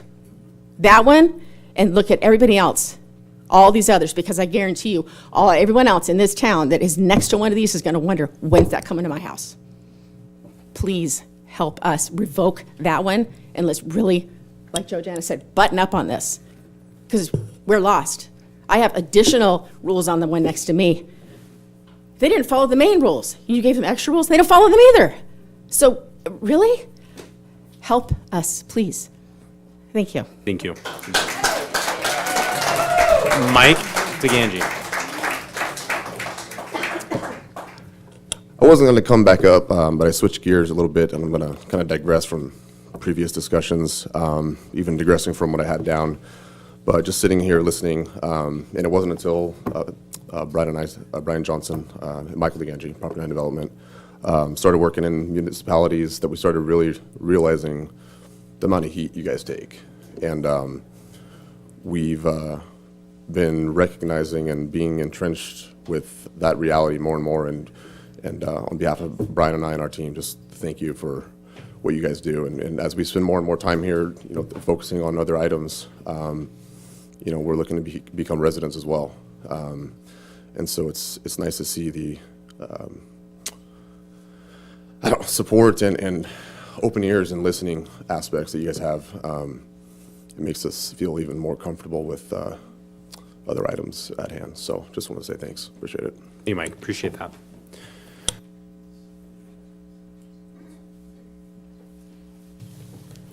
Okay. Could we have a motion to waive reading in full of all resolutions and ordinances? So moved. Have a second? Second. So a motion is second. All in favor? Aye. Passes 4-0. Closed session report, City Attorney. Yeah, thanks, Mayor and Council. We have the following items of reportable action. 2 meetings ago, the City Council considered into closed session the potential settlement of a workers' comp claim. The claimant's name is Lovren. The Workers' Comp Board approved terms of a settlement since that meeting, and so we wanted to report that settlement of $66,500 was approved unanimously by the council and ratified by the court hearing that. I also have good news to report.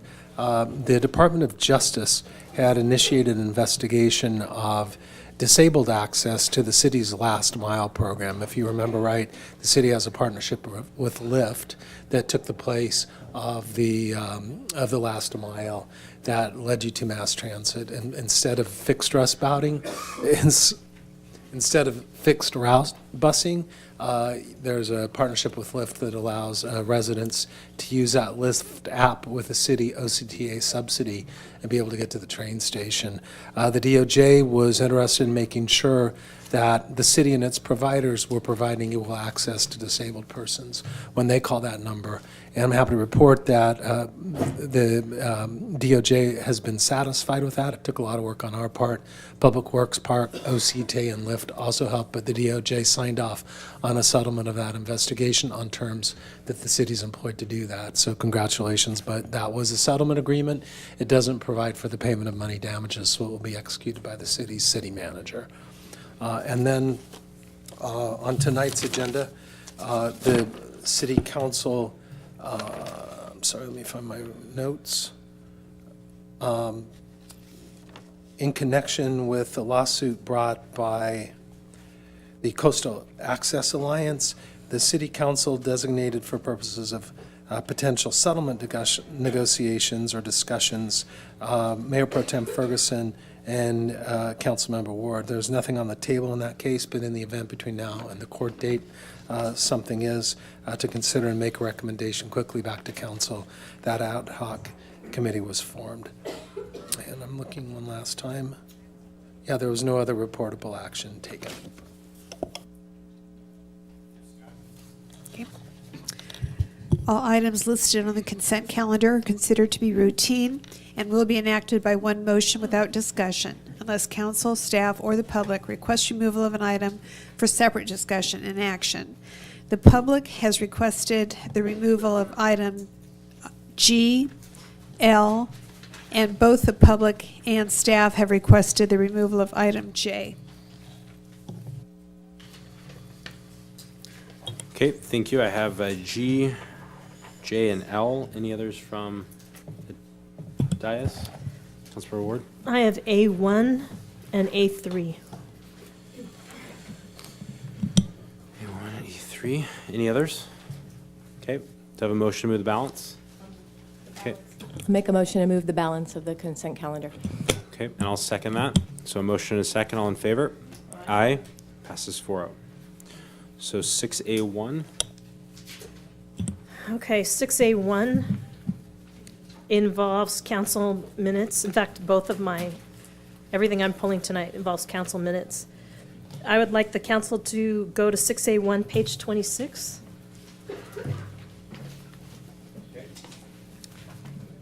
At the very top, it says boogie boarding event on public beach.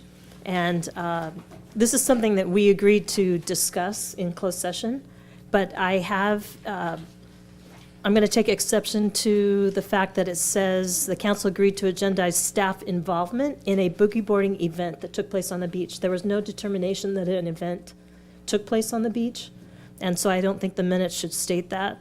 I think they should state that the council majority agreed to a discussion concerning a possible event that took place on the beach. I don't think it should say our staff and all the details about that it was an event. We never determined that. And now that the city manager is not here, this probably will not be brought up. But I think that it leaves a bad precedent that it says that this was an event that took place. It's like making a statement, and I don't remember us doing that from the dais. Thank you. Yes, we did not get to discuss it in closed session because at that meeting, it was going to be December 17th. I know the city attorney provided a letter to the city manager because this was discussed at a council meeting to be placed in closed session for discussion, but he didn't attend that meeting. So yes, Councilmember Ward is correct. That never did take place. But I would ask the council, I think what we agreed to was a discussion concerning a possible event, but we shouldn't make a statement that it was an event because that has not been determined. I'm fine with that. So it sounds like there's consensus for that, with that change, so that's fine. Okay, Thank you. So So I'll move the item. Okay, I'll second that. Motion and second, all in favor? Aye. Okay, number 3. 6A3. There's a couple things here. The first one is on page 7.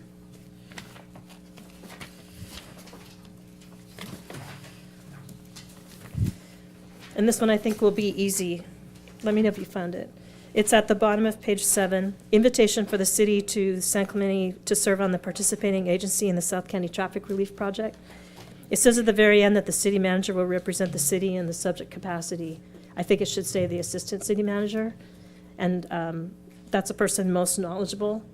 I'm not against having, if we do have an interim city manager, that they both go, but I am against having someone brand new go to this meeting for us. I don't like that it says the city manager. So it should be clarified. So I'm concerned about that just because that was a closed session item that was adopted by the majority of the council, I think. So I don't know that we can just modify the minutes accordingly without going back and making an I'd motion. suggest if you want to change that you have it on as a quick item for discussion at your next meeting, and then you can update. Because I think that was the action taken. If we want to change that or nuance it, then let's just have that on next time, and I think that's a Then better let's forum. agendize that for next time. Is that okay? Yeah. I just wanted it clear because I noticed it said city manager. So there's an issue now. Okay, that's fine with me. It'd be okay if it said appropriate representative, but I don't know that that was the action taken, so.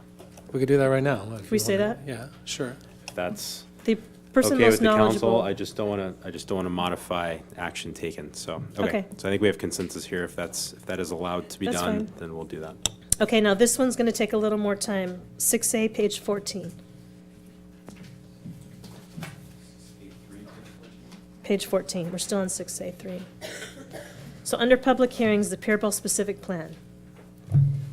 I think this meeting was the first time maybe Jean was on council, if I'm not mistaken. And I think Chris was here that night. But this Peerball specific plan, we all worked pretty well on it and we had a lot of discussion. But what was not clear was the Robinson property and the Beachcomber was not completely clear to me. And I asked staff for some discussion today, and unfortunately, it wasn't until today because of the holiday, and we didn't get our staff report till Friday. But I want to point out that there wasn't a lot of talk about the general plan historic element, the preservation element in this. These are two historic properties. And I know we had some heartburn with staff saying, you know, oh, it could be a hotel when it's now presently, I think it's a triplex. But what I wanted to point out is in the 1993 specific plan that we updated with our new specific plan, there was an element in there for historic preservation, and it had something against those historic structures being demolished. And staff is telling me that that was actually taken out with this new specific plan, and I was not aware of that. And so what I'm asking, I don't want to revisit anything on the specific plan. I'm happy with everything we did. I want a discussion on those two properties more, having to do with historic preservation, because I think we might have bypassed some of that. And the one thing that I want to mention, and this is what San Clemente does, and I'm hoping that we can save ourselves some problems here. We don't take the time to go through these and vet it as much as we could have. And we threw out there a bunch of uses that something could be, and then somebody goes and finds that use and then comes back to us, and Mayor Bain, you said, oh, it has to go through a process. Well, it'll go through a process, but it's going to be something that the residents aren't going to want, the city council's going to have a hard time approving, and the people are going to say, you said we could do it.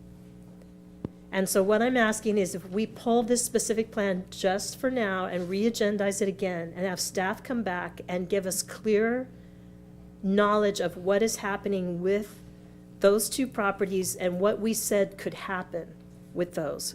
I went back to the historic preservation plan, and we say that we don't demolish buildings. And what I'm worried about is I found, staff sent me something that I couldn't send to the rest of the council because it was right before the meeting.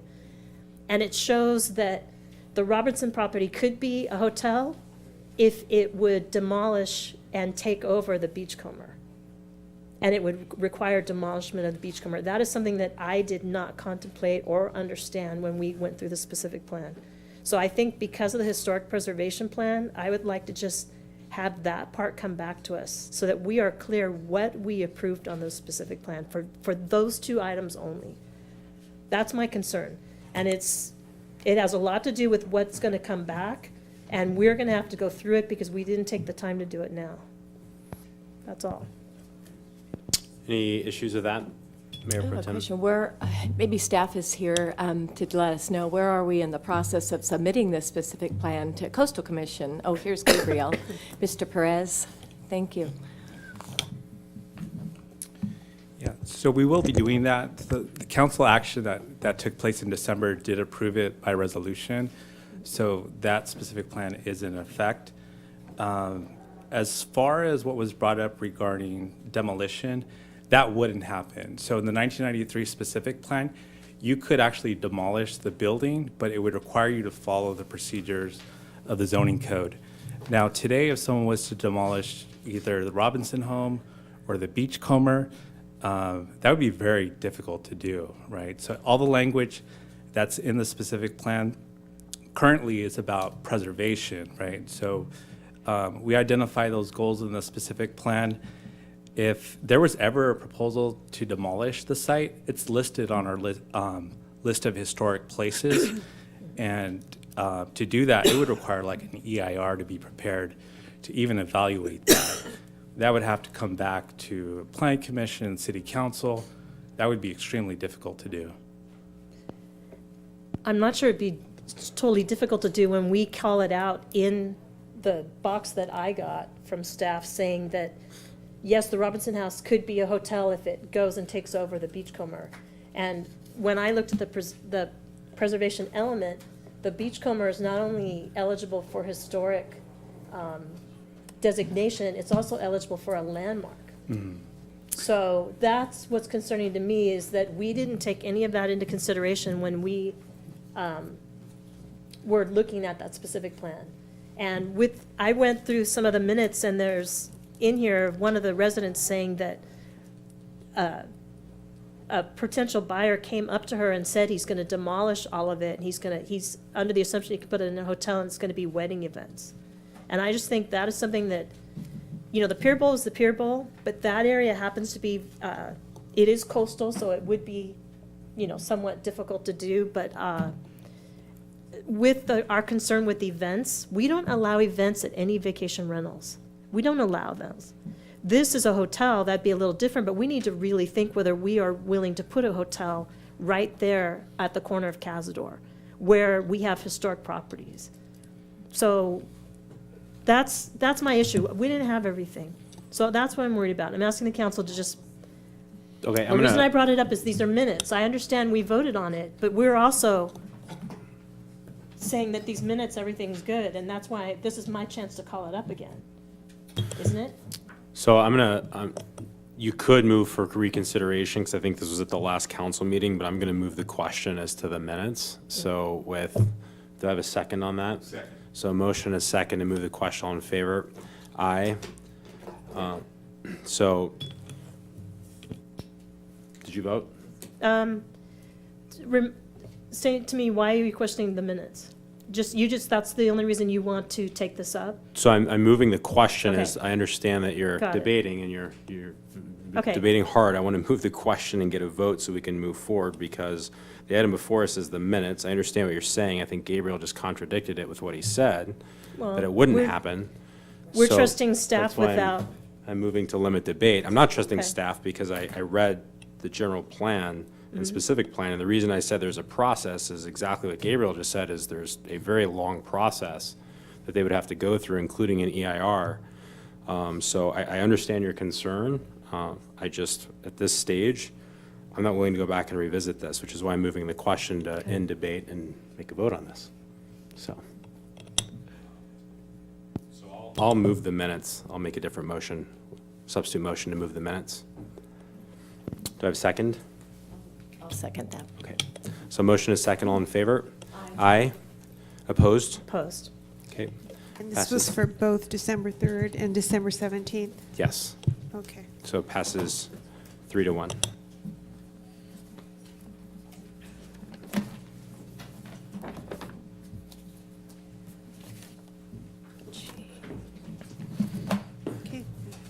next item is G,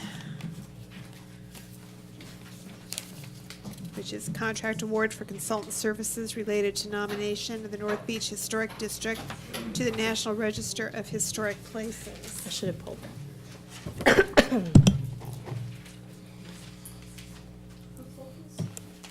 Mr. Public. Culbertson?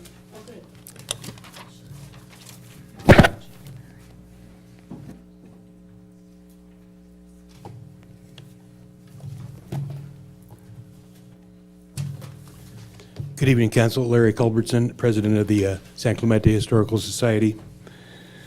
I realize this is a consent item, and there may well be no opposition to the item, but it's, in that case, I apologize for taking up your time, but I have seen consent items that get shot down. Historic districts are something that the Historical Society has wanted to see happen for a very long time. North Beach is ripe for the designation. It's never looked better. And now the Miramar is about to join that renaissance. The proposal will require the consultant to make sure that the public is informed about the historic district.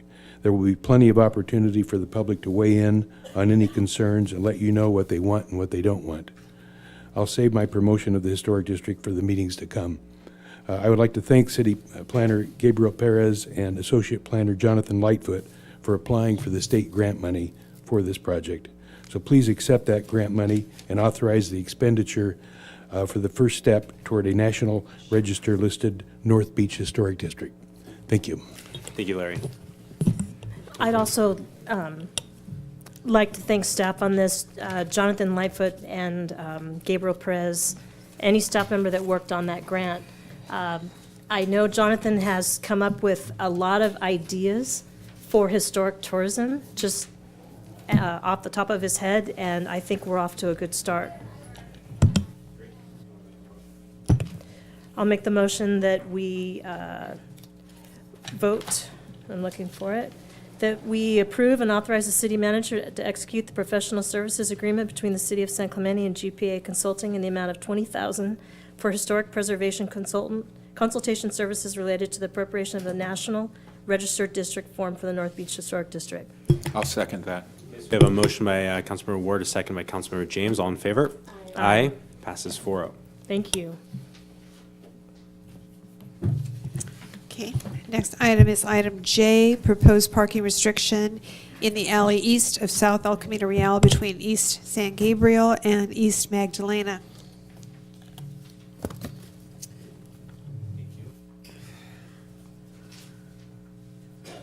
Okay, our first speaker is Eric Martin. Followed by, is it Durai? Durai Lai? Hello, thanks for having me. Real quick, so this is for the parking restriction of alley east of South El Camino Real. If you guys don't have it, this is a picture of the street, if you don't have it in front of you. But it's the back alleyway behind a lot of local businesses, like OC Tavern, Molly Bloom's, Lostman's Dive Shop, a lot of the travel hotels, and the municipal golf course. I believe this was proposed because of all the complaints from the local businesses with the transient parking, mainly like RVs, cars, and a whole bunch of trash and human feces, dogs, and a lot of other things that I'd like to keep from this meeting. But pretty much this has been proposed because of the transients, I believe. Being a business owner down there, along with other ones that are here, this proposed 2 to 5 hour parking really doesn't help with that issue because during the day they're loitering, they're leaving human feces during the day on buildings, on the parking lots, they're jumping out trash, and a 2 hour or 3 hour movement of your vehicle doesn't really fix the solution. I would like to present a city ordinance from Anaheim that talks about, camping and storage of personal property in public areas, which would eliminate people pretty much living in their cars, which they're doing back there. It's really 7 to 10 individuals that are living back in this alleyway that are affecting these businesses. One of the downfalls of making this I'm not a business owner for the bars, but one of the things I see is that making it so you can't park your car there from 2 a.m. to 5 a.m. is going to make it for anyone that gets drunk at the bar and was going to leave their car there and take an Uber home or a Lyft home will now be encouraged or may make the decision to drive their car home because their car is going to get towed. Where this is, it's against the golf course. It's a lot of businesses down there. There's not a whole bunch of residential stuff. There's, hotels and there's some apartment complexes down there. But for the most part, it's businesses. It's a lot of bars. OC Tavern is one of the largest one. I have no association, but I'm just saying there's a lot of people that go there. And I don't want to see people drinking and driving because they can't park there or can't leave their car over the night when it's not really affecting anyone else. And the reason for this, I believe, is because of the transient parking and the trash that is created by them. And I know we have a homeless issue, and I know you guys are working hard towards it. And I would just like to see other solutions other than restricting parking for 30 hours, because all they're going to do is move down to another street or move to another area where you'll have to put another one alleyway restriction. So I'm not sure who to give this to, but if you want to look at it, it's Anaheim's ordinance. It doesn't really affect me, honestly. The 2 to 5 hours my business is actually closed and I have no parking needs. However, I can see the negative effects of having that closed alleyway where there are bars, and I just don't want to see anyone drinking and driving when they can leave their car there. Thank you for your time. Okay, thank you. Is it Duraj or Durai? Duraj, thank you. Thanks, the council members, for taking into account our perspective of all the hotels that are on El Camino Real.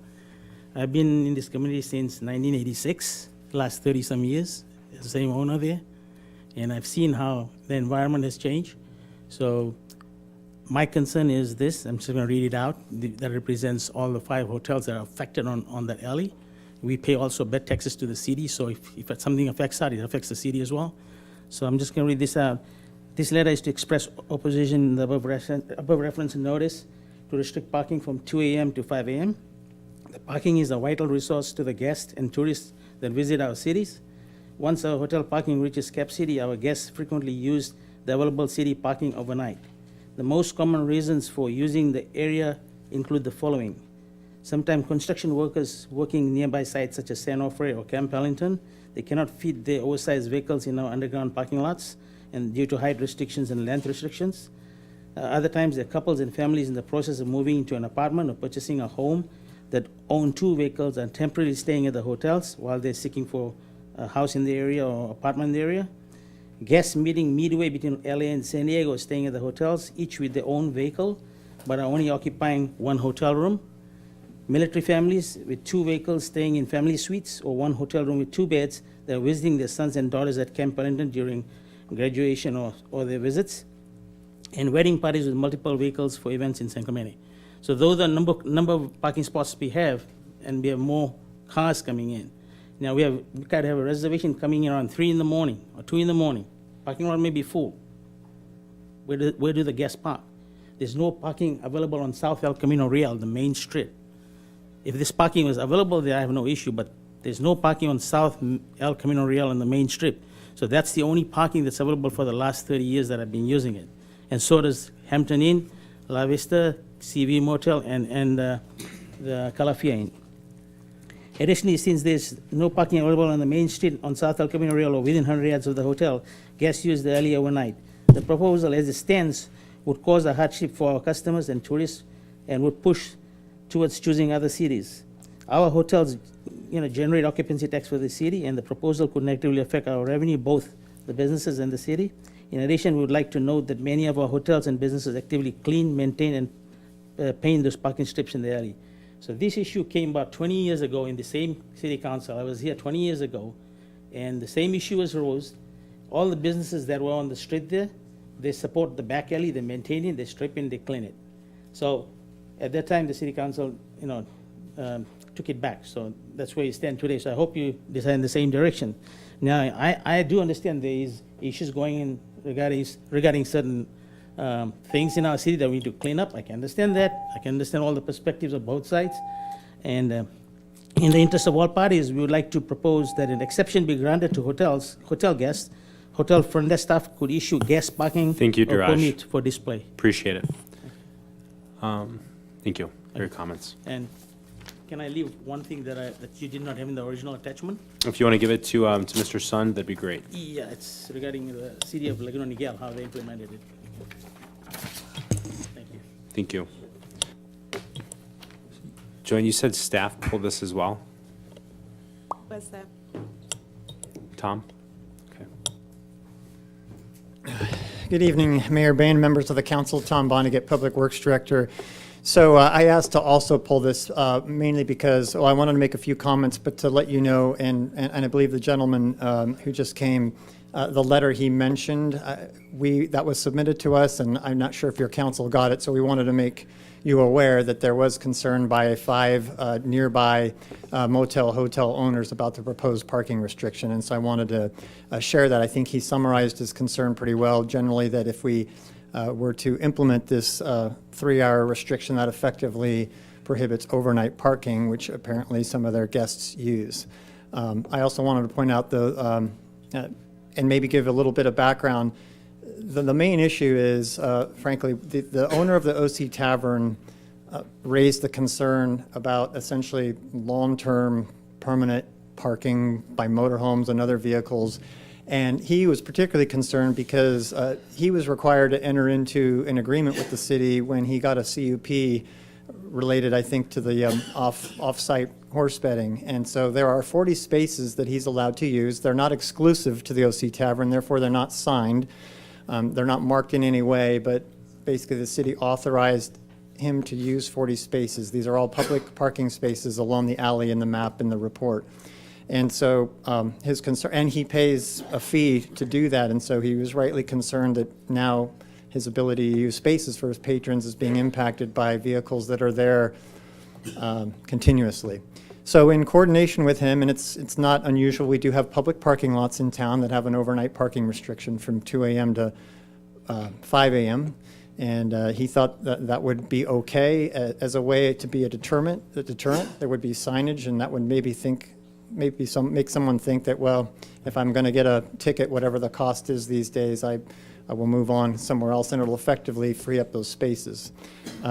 That's why we brought this to you, and we brought this to you quickly and didn't go through the normal planning commission because it was understanding there was quite an issue. In fact, if I went by there today, and there are still some motorhomes further up. They're not directly by OC Tavern, and so there's a challenge. I'm also aware that the sheriff was able to, I think, recently have 1 or more vehicles towed, but that was because of other vehicle code violations. I think perhaps no valid registration or other factors that the vehicle code allows the sheriff to tow. So that's what we were trying to do here, and of course the recommendation was to do the continuous, all the parking spaces that adjoin the golf course. If it's your desire to think about something else as an accommodation to the hotels, it is correct that there is no on-street parking on this section of South El Camino Real anywhere reasonably nearby that you could expect a guest to walk. I will point out that none of the 5 hotels there are no agreements that dedicate public parking spaces. That doesn't mean you can't allow them to use them. They're public spaces, but there are no agreements. The only one that's out there other than OC Tavern, which is non-exclusive, is the La Ventura Event Center that you're aware of. There are 20 marked spaces. However, those are earlier in the evening, and so it wouldn't conflict with the restriction. So if you have any questions, and depending on where you want to take this, I have some options, but I wanted to give you background. Great. Tom, real quick, I just had a question. I remember OC Tavern having a CUP that required parking. Do any of the hotels have any parking requirement? I assume that back then there was probably no on-site parking requirement. Yeah, that's a great question. I did check with our planning department, and so they did the research to confirm that while there are also no agreements, there don't appear to be any CUPs, probably because these are long-standing businesses, we may not have done that. So as far as we know, there are no specific agreements that allow them to use it or require them to have all on-site parking. So would there be like a program that we could do at the hotels that gave them a certain amount of, say, passes for their hotel usage? So if we did shut this down, they could have a placard, or is there a creative program that we could come up with in that regard? Because I do want to respect their use of that, but at the same time, I think the OC Tavern has a valid concern, and I think some of the other issues we've had there, it's creative to deal with. And while I appreciate, the Anaheim ordinance, what I suspect is it says you can't camp in public, and Martin v. Boise has a lot to say about that, and unfortunately we're getting more expert than I would like to in dealing with that issue. Right. So I think I'm inclined to speaking to the council just to take another look at this. I don't think there's any immediate rush tonight. Maybe we can get with those business owners and come up with a creative middle ground that allows us to meet everybody's needs. Maybe that's wishful thinking, but Well, the short answer is we can definitely look at that. We've thought about that because that was a suggestion that the 5 motel owners, it will require someone to administer, and we can look into that, or we can come back to you if that's your direction and think about a way to potentially limit the signage to the 40 spots or do some other options.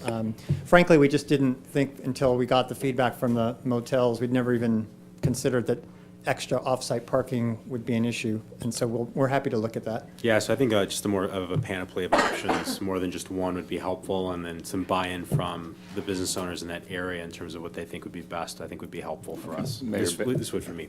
Mayor Ben, there's a significant problem in that alleyway, and we have to do something about that problem. And, you know, whatever the solution is, may not be right for everyone, but we need to do something to move those raggedy RVs along. And there's probably only about 5 or 6 people down there that are impacting that alley. I drive by that alley 5, 6 times a day. It's a problem. No, I agree it's a problem. I think there's creative ways to do it, and I think a blanket ban maybe is not the most creative, and maybe there's a way for us to deal with it. But, I mean, I agree, Gene. Something needs to be done about it, and what I would suggest is we find something that works for everyone if we can, so. Yeah, let us work on it a little bit more, so if it's your direction, we'll come back to you as soon as we get through that process with some options and recommendations. Okay, so the folks that came that are business owners, if you could get us cards and all that to Tom or Eric, and perhaps a meeting can be arranged, or We do have the contact from the letter on file, so we'll reach out to those, at least the 5 motels and anyone else who expresses interest. Great. I'll make a motion maybe just to table this item for now. Second. Okay, motion and second by Councilmember James. Okay, all in favor? Aye. Passes 4-0.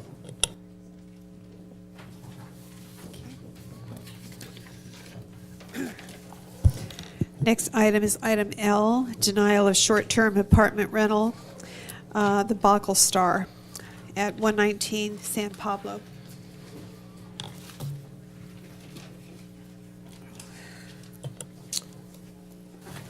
Mr. Bokel, Ignat Bokel, followed by Randy Quillman, and then John Wagner. Good evening, council members. Good evening, Mayor. My heart goes out to the homeowners who have experienced the incident in Cordoba this weekend. I'd like to point out that that's exactly the example of an unprofessional short-term rental operator who does not have systems in place to regulate this kind of behavior, this kind of incident. They obviously didn't have automated systems that control occupancy, that control noise. And that's exactly what happens. It gets escalated to that level.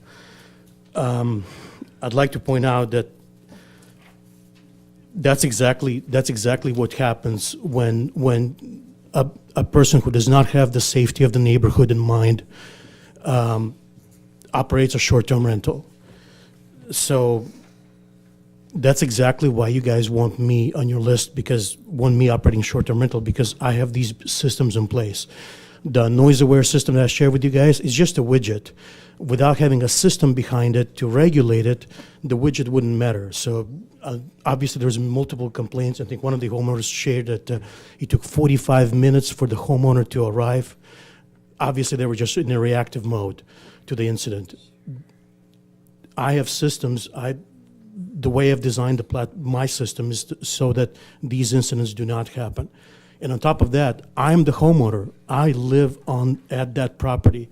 I'm the biggest sheriff there. On top of all the widgets, on top of the automations, on top of the technologies that I would utilize. And I'll be more than happy to get into details. It will take more than 3 minutes into what those systems are and what the safeguards that I have that, for example, it was mentioned that there was a bunch of teenagers. That would never happen on my property. someone who's not on the reservation would never be able to book it, would never be able to stay there, would not be able to, the second it's noted by, red flag by my systems, I'll be notified, or my system assistants would be notified, and immediately that person would be evicted by me. So I wanted to share that. I do have a letter from one more neighbor who wanted to share it, and I'll pass it to Mr. Sand if I may. I ask you, council members and mayor, to reconsider my application for the short-term rental. I'm the guy that you guys want running it because of the systems and the practices that I have in place to do so. Thank you. Thank you.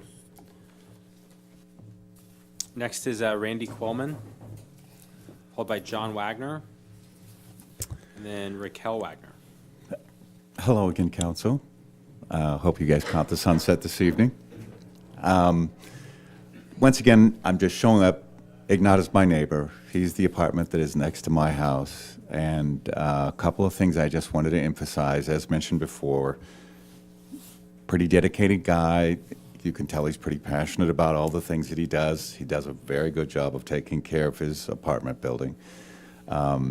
Much more so than the absentee owners, and a lot of the things that you've heard described and other things I've experienced from past absentee owners that really just said, you give me your money, you have a place to stay, we'll figure out the rest. Regardless, there's no guarantees in that. Really, I want to emphasize, though, that I think it's a better direction for the neighborhood because it's already impacted by so many things, and this actually, in my opinion, offers some relief. But that being the case, additionally, there aren't going to be a lot of physical changes. It's still going to be a rental regardless of the decision. Included in that will be there'll be no changes in color, there'll be no things, the number of units aren't going to change, the spaces aren't going to change. And I can say that I feel pretty strong that it will be a better direction for the neighborhood in general. I know other people have reflected their concerns about some of the traffic, but really the traffic, I believe, will remain just as it is now. It comes off the top of the hill, and it's a great neighborhood. So that being said, just on behalf of Ignat, really wonderful guy, dedicated, smart, and does a very good job, and does a very good job at keeping his place up to date and clean. So thank you so much. Thank you, Randy. Appreciate it. John Wagner, followed by Raquel Wagner, and then Brent Wagner. Good evening. Obviously, the Wagners are here in force, and we're here for a reason. We share a wall with Ignat, Mr. Boykel. He's an excellent neighbor. We've lived there for 6 going on 7 years. And second time in San Clemente, we loved it so much we came back after being overseas. And it's great to be here. So Ignat, when he made the decision to venture into the short-term rentals, he spoke to us as neighbors, asked us what we thought, and actually got buy-in from us, which I think is a sign of his professionalism and his involvement. As he went through the process, when he finished up, he invited us down, showed us the units, and again, our backyard is right adjacent to his front yard, and we would speak over the fence. We met over the fence and became friends and neighbors. So he invited us down, showed us what countermeasures he had in place. He's got a camera surveillance system. He's got the noise decibel meters, and if the noise goes above a certain level, he'll get an alert. And he also said, if there's anything that you see or observe, let me know. And I think the other thing to note is that he lives. It's a quadplex. He lives in one of the units, so he's there. He's on site. And I think it's also important for you to know, if you don't, that he went forward with a significant investment, I want to say close to 6 figures, to remodel the interiors and furnish the interiors. He actually hired a designer, an architect, and did a wonderful job. They're actually beautiful units. And he did that based on the provisional permissions, authorities that you approved. And so I think it's a little concerning that at this late stage, the application is being denied after a significant investment that he made in it. And I feel very comfortable because, me and the adjacent neighbors all gave him a thumbs up. I did note when this was coming up for a discussion issue that people showed up out front of his property. They were taking pictures of it. I don't know who those people are. I can only assume they're residents of San Clemente, but they're not in the immediate area that I was able to see. And that's concerning to me because I think there's a perception that short-term rentals are bad. I heard about the issue on Cordoba. I'm going to tell you, I lived on Avenida Ramona 20 years ago when I was here, and we had a murder 3 houses away from us. I'm a retired law enforcement officer.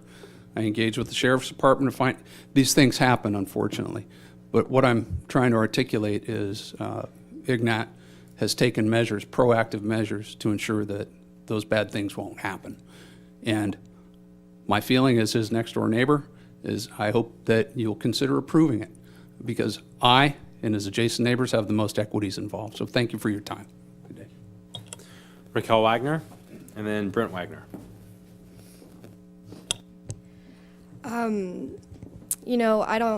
The concerns with the other short-term rentals I think are very important to acknowledge. It's also very important to acknowledge that we shouldn't generalize all, owners of the short-term rentals as careless. If anything, being next to Ignat, we can see that he is so proactive. He has checked all of his boxes. He is passionate about this city, and I love this city. I know he does. I work at the Pier. I have since I went to San Clemente High School. It was my first job at Caterina's Gelato, and tourism, I think, frankly, is the lifeblood of our city. It brings a lot of interesting people that, get to experience what we have here in San Clemente. It brings income for people like Ignat and for people like yourselves and for people who work at the Pier like me. And I just think it would be completely unfair to undercut him and all the work, all the money that he's put into that property, because I think it's out of a passion for this city and out of sharing what we have with other people. He is so prepared and so passionate, and he is a very, very great property owner. I have no complaints about them being adjacent to us. Everything has been great, and he's been very friendly and very neighborly, and he informed everybody around him. And I just think, not all vacation rentals, the short-term vacation rentals should be typecast as this, this image. I don't think that, I think if more people were like him, we wouldn't be having the problems that we're having with these types of rentals. I think you guys should consider it on a more subjective level instead of just what some, neighbors are saying. So, thank you. Great. Thank you very much, Raquel. Brent Wagner. Hello, I'm Brent Wagner. As we've just stated, I'm a neighbor. I also used to work at the San Clemente Chamber of Commerce. It was a few years back. Since then, our neighbor, Mr. Ignat, has gone into this process. And our house is, we've said it before, but our house is directly adjacent to his, but also our house is slightly above the hill to his, so we have direct view and direct, if it was very loud, we would get a lot of sound, but he's been very proactive, as we've said. He has, as my father also said, he has installed lots of precautions, and he lives on site. He has been very responsible, and he's done his due diligence by us. And I think we actually have lived over here for 7 years, and we've never had a complaint with Mr. Ignat's household. And I would just like to ask you to consider continuing to allow him to do this. He has invested a lot in this, and as neighbors, we care about him. We care about making sure that his finances are in order and whatnot. We wish the best for him, and he's only ever been good to us. So, thank you. Parts? Discussion? Councilmember Ward? I'll make a motion. Okay. Oh. Okay, go ahead. May, Mayor Pro Tem Ferguson. when the appeal was requested by Councilmember Ham a few meetings ago, this came back to council, and I support this short-term apartment rental for, well, many of the reasons that the speakers tonight had indicated, but foremost because it's a legal use. It's a legal use of the property in the general plan zoning ordinance. And so if we were to deny such a project, it would have to be illegal, in my opinion. I want to follow the law, and I also want to pay attention to the fact that this property owner has to live in one of the units. It is a requirement of having a fourplex, a short-term apartment rental. They can't be absent from the unit, never can be if they want to keep it in that use.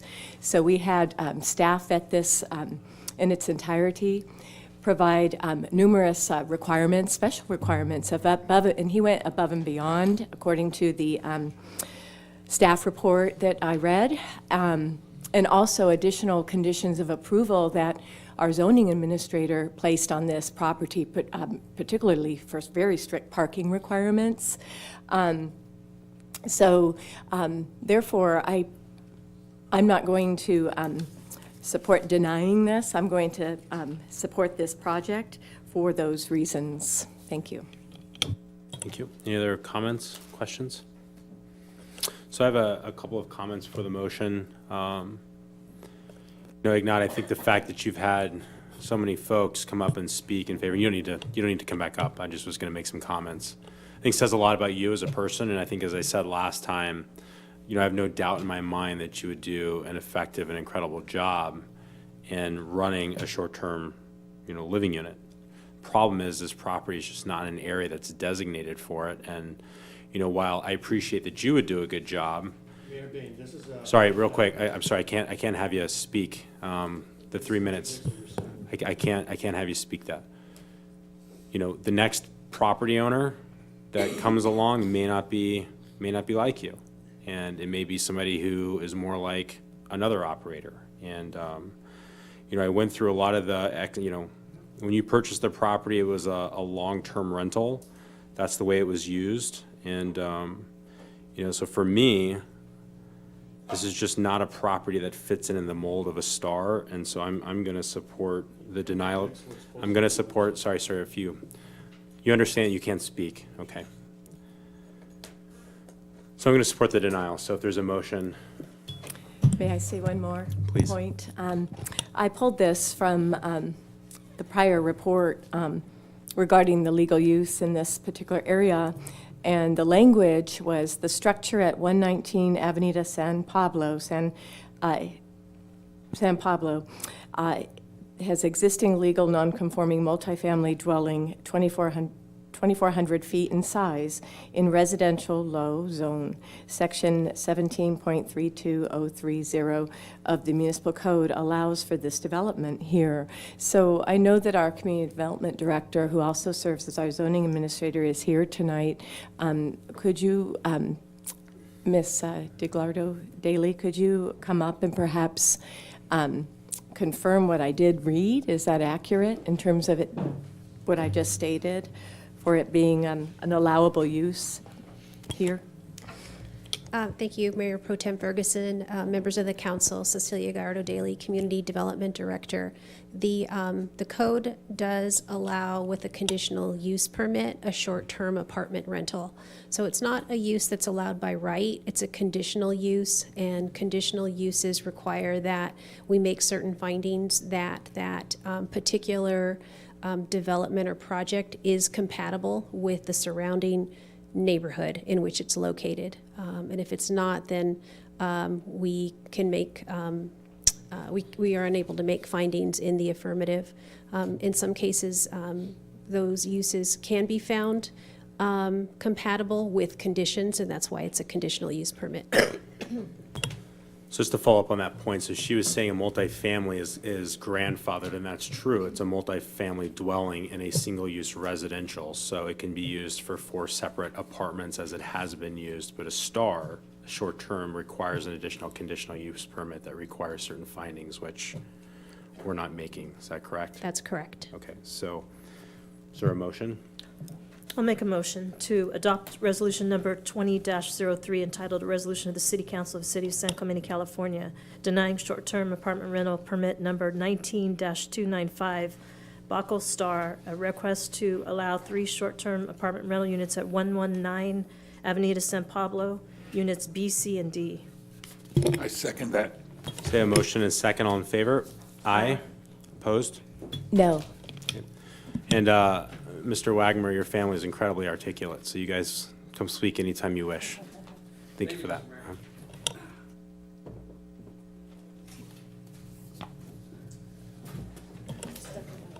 Can we take a 5-minute break?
public hearing process includes a staff presentation, a presentation by the applicant not to exceed 10 minutes, and public testimony not to exceed 3 minutes per speaker. Following closure of the public hearing, the City Council will respond to questions raised during the hearing, discuss the issues, and act upon the matter by motion. The first public hearing is to consider a request to amend conditional use permit 13249 to allow full alcohol service for the existing La Ventura Event Center located at 2316 South El Camino Real. Good evening, Mayor and members of the City Council. Katie Crockett, Associate Planner. I'll be presenting item 7A, the second amendment to the approval for the La Ventura Event Center located at 2316 South El Camino Real. The reason the CUP amendment is before you this evening is because the council was the final permitting authority for the original CUP. You may remember that the council previously, in May of 2019, approved modifications to the hours and occupancy of the event center. The change requested under the second amendment is simply who may provide alcohol at events held at the event center. The applicant requests that the event center itself be allowed to provide alcohol at events through the use of licensed bartenders. Under the previous approvals, only a caterer licensed by ABC could serve alcohol. This change in operations should not result in any changes perceptible to the public. The event center would receive a Type 47 liquor license from ABC and be subject to the city's standard conditions for alcohol service and ABC's regulations as well. Because the change is to internal operations that are not expected to have any impacts beyond those of the currently operating business, staff recommends approval of this application. Existing and new conditions of approval will continue to regulate business operations and protect adjacent residential neighborhoods from impacts associated with the business. This concludes my presentation. I'm available for questions, and the applicant, Don Kapoff, is here as well. Great. Thank you. Any questions, staff? Mr. James? What are the hours that they're going to serve alcohol? They're permitted to operate from 8 a.m. to 12 a.m. They had been previously permitted to operate until 10 p.m., and those hours were extended in May of 2019. And then, if I recall, before I was on council, there was an issue with parking. Is that issue was resolved? That's correct. There were some issues with parking on Avenida San Gabriel. So several conditions of approval were applied to help address those. And they have been, any issues have been being addressed by code compliance. No further questions. Six months checkup, we'll call it today, and they're doing quite well, which I was glad to see. So if you'd like to speak, sir, you're more than welcome, but if not, okay. Still want to open it. I'm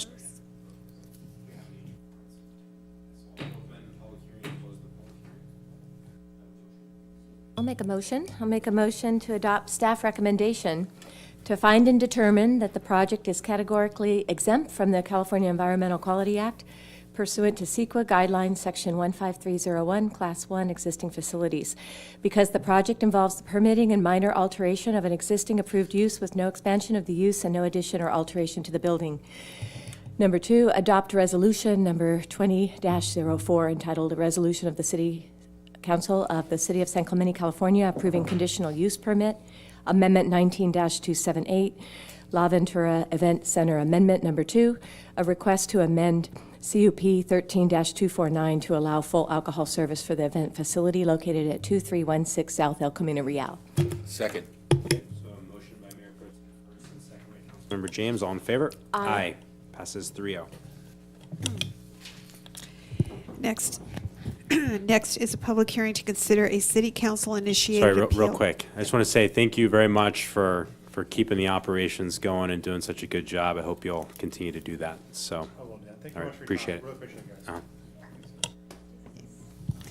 Public hearing to consider a council-initiated appeal of discretionary sign permit 18-546 regarding the establishment of a master sign program for a retail shopping center known as Plaza by the Sea, located at 610 through 628 Camino de las Maris. Good evening, council members. My name is Jonathan Lightfoot. I'm an associate planner here with the city, and I'll be discussing this evening with you the Plaza by the Sea Master Sign Program. Plaza by the Sea is at 610 through 628 Camino de los Mares. You can see up here on the screen the location of that site.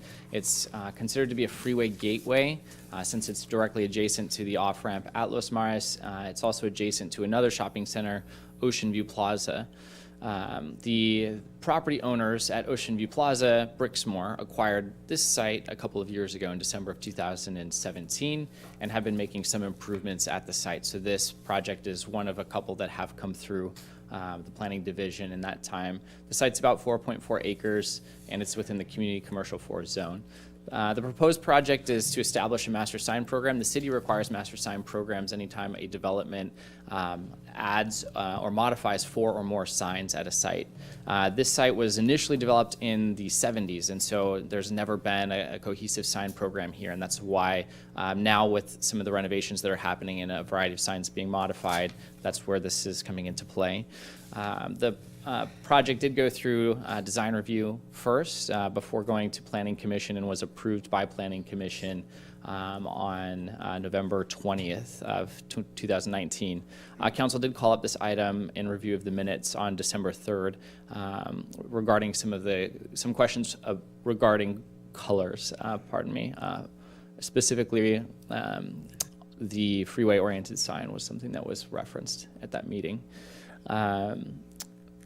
So staff's recommendation, based off of the information you have in the report in front of you, is to determine the project is categorically exempt, as did Planning Commission, based off of these 2 CEQA guideline sections, 15301 and 15311, to review the conditions of approval and modify if you deem necessary, and to adopt a resolution approving the discretionary sign program 18-546 to establish that cohesive sign program. Thank you. Any questions, staff? My only question is, we got a letter from Stater Brothers today, so they talked about a compromise position whereby the freeway sign could be red during the day and then halo lit at night. My reading of the Planning Commission conditions is that they could do that under those conditions. Is that accurate? Correct. I read the letter as well. I think that what they're referring to is as a compromise is what Planning Commission approved. Okay, I just want to make sure that there wasn't a disconnect there. Correct. I saw, okay. So with that, do I have a motion? So, well, let me get Councilor that James. straight. It can be red during the day, and then it has to be, well, it can be halo lit at night. If I may clarify, so the sign program requires aluminum face signs, and when we talk about halo illumination, it's reverse lighting. So at night, those red metal faces, no one's going to see. What is illuminated is just the white LEDs behind the Stater emblem.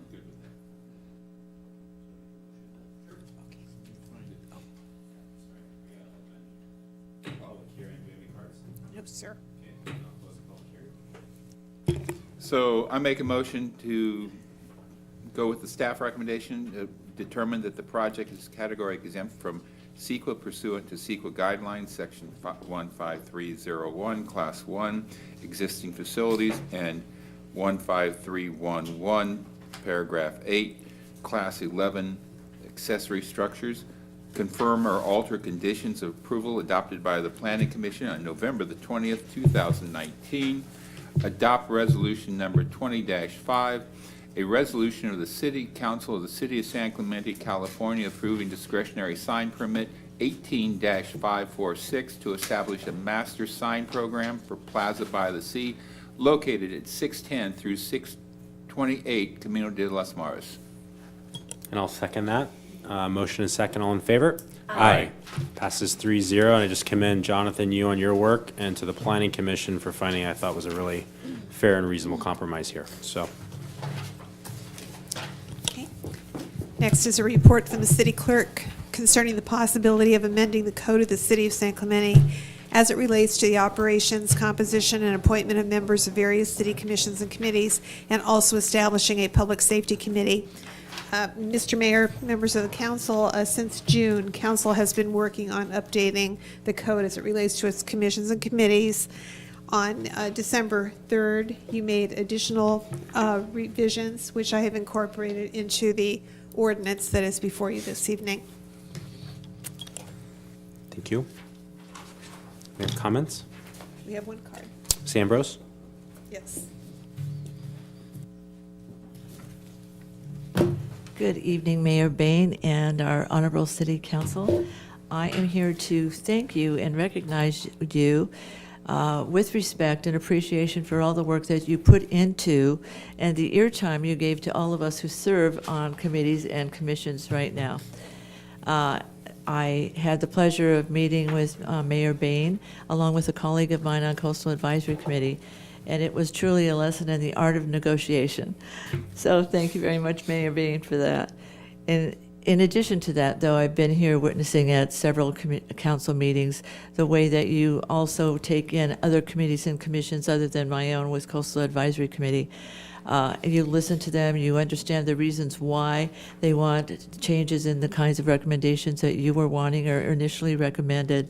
And I think in doing so, you pay attention to the fact that the people that you've selected to sit on these committees and commissions take these responsibilities of volunteerism seriously. And we take great honor in doing this service for the city and sharing our talents and skills and expertise. So we appreciate you recognizing that and letting us be transparent in the kinds of things that we want to do to help our meetings be more efficient. We have the same goals. So thank you very much for helping us get there. Thank you. Any other cards? Okay. Is there a motion? If I may. Oh, I'm sorry. Mayor Pro make a Tem, comment? please. Thank you, Mayor Bain. I wanted to just point out on the Human Affairs Committee on page 3, the City Council had tasked the Human Affairs Committee with forming a subcommittee within its committee on homelessness. So I just wanted to point that out and just update that they are formulating a work plan for the subcommittee as well as a homeless action plan that will be coming to council in a couple of months. Thanks. And did you want that into the ordinance? If my fellow council members are supportive, I would like to acknowledge the fact that the city council empowered them to create a subcommittee on homelessness. If that's possible, is that something that I can do, City Clerk? We could do that separately. It needs to be written into the code. If it's code, it's permanent. Oh, then maybe not, because subcommittees can be disbanded or modified, yeah. Okay, well, thank you, at least we have an update on what they're doing. Gave them that ability, yeah. So Okay, support that. great, thanks. So I'll make the motion. I haven't read any long paragraphs tonight, so I'll make a motion to adopt staff recommendation and introduce ordinance number 1684, titled an ordinance of the City Council of the City of San Clemente, California, amending chapters 2.28, 2.32, 2.36, 2.40, 2.42, and 2.43 of the Code of the City of San Clemente relating to the Beaches, Parks and Recreation Commission, Planning Commission, Golf Course Committee, Human Affairs Committee, Coastal Advisory Committee, and Investment Advisory Committee respectively. And two, determine that the terms of all existing standing commission and committee members shall expire on June 30th, 2020, and direct the city clerk to return to council by no later than May 1st, 2020, to seek authorization to advertise the upcoming vacancies and to schedule the dates for council to interview candidates and make appointments. And third, to approve the proposed membership, duties, and operating procedures for the Public Safety Committee. Direct the city clerk to recruit for applicants and establish a date, time on or after February 18th, 2020 to accommodate legal noticing in which to interview and make appointments to the committee. Second. So do you want to schedule the interviews? That way I could include it on my notice. Oh, okay. Recruiting, so. Man, you just hopefully added people will another be here. wrinkle, scheduling wrinkle. All right. So you were thinking, On or after February 18th, so I have time to advertise. could we look at doing that in March?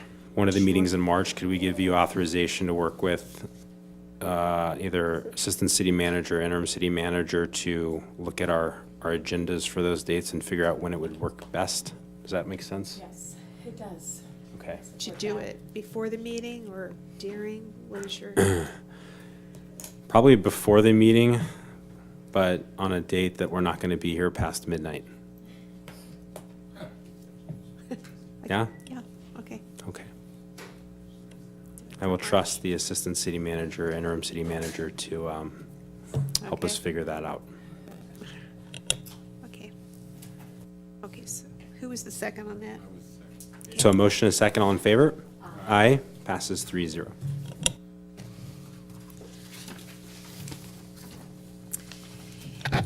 And the next item is a report from the city attorney concerning the appointment of Robert C. Dunek as interim city manager. Mr. Mayor and Council, I was asked to do this. It seemed odd for the acting city manager to present it, so if it's okay with you, I'll outline this item. This is follow-up on a process and preliminary decision made by City Council since the resignation of former city manager James Maxinoff, December 17th. Beginning on that evening, the City Council noticed, solicited, and received applications to fill the position of interim city manager, interviewed candidates, and decided at a special meeting last Friday to extend an offer of appointment to Dr. Robert C. Dunek to serve in that interim post. Bob has accepted that appointment, which can be offered at special meetings and between regular meetings, but it can only be formalized with terms of compensation and a contract in an open meeting like this. So on the council's instruction, conversations were had with Mr. Dunek, with Dr. Dunek, about the terms of employment, the terms that he's willing to accept are included in the exhibit to the staff report that begins on page 9A-5 of your agenda this evening.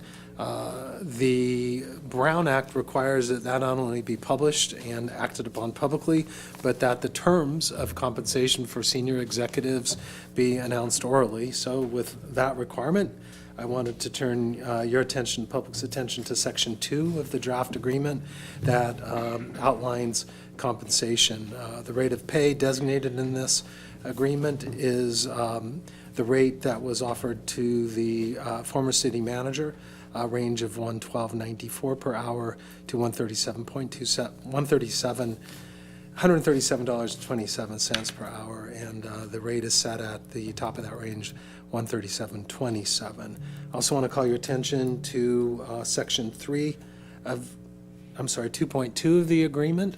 Although the compensation, the salary is pegged to the prior manager's hourly rate, the benefits cannot be. California law requires that PERS annuitants can only serve with base compensation and not with the benefits that are available to other city employees. Dr. Dunek comes highly recommended with a long record of service and high credentials that the council's considered that are summarized in the agenda report tonight. And so I'll leave that to the city council to finalize and take appropriate action at this moment. Mayor Pro Tem? Oh, thank you, Mayor Bain. I just wanted to say we are very fortunate to have Mr. Dunek, Dr. Dunek, which is probably the first time we've had doctor be our city manager. So congratulations to you. I previously took part in a couple of the closed sessions and special meetings that we had, and I had expressed my disappointment in the process, right? And I felt it wasn't inclusive and transparent. However, I support Mr. Dunek, Dr. Dunek, in joining us, and I think it's a time for our council to be unified, and I want to give my wholehearted welcome to him and look forward to working with you. Thank you. Thank you. Any other comments? So I think we as a council, certainly was not a perfect process by any stretch, but when you have an imperfect process, you try to find a perfect candidate, and I think that imperfect process led us to that. So I am incredibly excited to have Mr. Dunek join us, Dr. Dunek. It's hard to find anyone that's been a city manager for any period of time when you can't find anyone that has a negative comment to say. And I worked really hard to try to find somebody to say something negative about Dr. Dunek, and I couldn't find anyone. I think gold standard were the two words that were used most often to describe him. And so I'm incredibly honored to have him be willing to come out of his retirement and golf game to come lead us through some difficult times and to work with Eric and others at our staff to frankly, to lead us in our search and find our permanent city manager. So with that, I'd like to make a motion to approve Mr. Dunek's contract. Unless, Gene, you had something you wanted to say? Just incredibly excited about having Bob. Thank you. I'm just incredibly excited about having Bob come and work for us for this temporary assignment. And, you know, I think a fresh pair of eyes will give us a lot of comfort in what's going on in the city. And I look forward to working with you, and I look forward to having your sage advice as we move forward and select the new city manager that's going to take us into the mid-21st century. So welcome. Thank you, sir. All right, so with that, I'll make a motion to adopt resolution number 20-06 entitled A Resolution of the City Council of the City of San Clemente, California, authorizing the appointment of Robert C. Dunek as interim city, and I'm going to correct that, city manager, and approving the employment agreement in connection therewith. Second. Okay, so a motion is second. All in favor? Aye. Mr. Dunek, would you like to come up and say a few words? Introduce yourself to the city. Show everybody why we've been so effusive with our praise. Well, there's a crowd here still. Well, thank you, Mr. Mayor, members of the City Council. I'm incredibly proud and thrilled that actually you've will allow me to join the city and the team during your professional transition here in employees of the city. I know that you each have a lot that you're interested in trying to move forward, but I will keep this short since it's the hour of the evening. But I would certainly like to say that I really am excited to help you move your agenda forward in this community, working with your staff and with your community and with each of you. And I'll look forward to being there at 8 o'clock tomorrow morning. Thank you. Great. Well, I will say I was afraid after watching this meeting you might bolt out the door, but I didn't see you make any run for it, so we're happy about that. Okay. Oral communications, part 2. I have a card. Another one? Mr. Rubolino?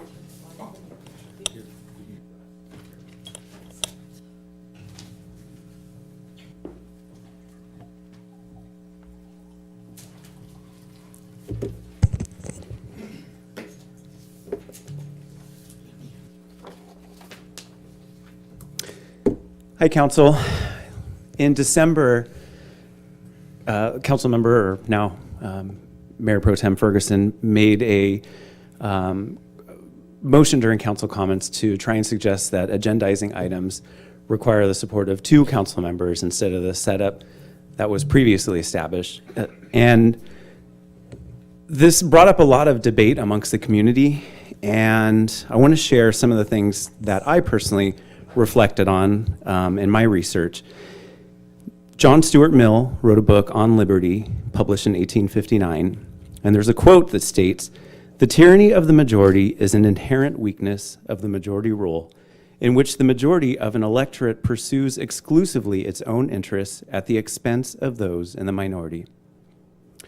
Thomas Jefferson, in his first inaugural in 1801, said, "Bear in mind that the sacred principle that though the will of the majority is in all cases to prevail, that will, to be rightful, must be reasonable, that the minority possess their equal rights, which equal laws must protect, and to violate would be oppression." What was surprising was the reaction of certain council members, and I have a few snippets that I'd like to play because it really just kind of lit a fire amongst people. So I think that's fair to minority on a council, and I think that's a lot of. Let me just finish real quick. Don't worry about the minority. Point of order, just please. So that was Councilmember Ward saying, "Don't worry about the minority." Before we get majority support for this and this gets agendized, Dan, let me just reiterate that we have very long, lengthy agendas. We're taking care of the business of the city. The business of the city is handled by the majority of the city council. So for the idea that we would discuss having minority bring up issues and place them on the agenda to prolong city business, doesn't make any sense to me. And I'm speaking from the minority. So under no circumstances am I going to support this, and I'm hopeful that your rational side of your brain is going to understand that discussing items that aren't going to be passed is not irrational or useful for our time. It's just not. That's Councilmember Ham saying it's essentially irrational and a waste of time to listen to the minority. I'm just telling you right now, first off, you're wasting our time. Second off, Kathy and I will be putting ridiculous things on the agenda that the majority doesn't support. Do you understand what I'm telling you? So we'll have staff wasting time on issues that the majority of council doesn't support. Council, we operate by a democracy, and I urge you to consider giving a fair voice to all. You're our elected leaders, and we ask you to represent. And if we don't agree on topics, that's okay. Just give us the opportunity to have public discourse about those topics. Thank you. Thank you, Tony.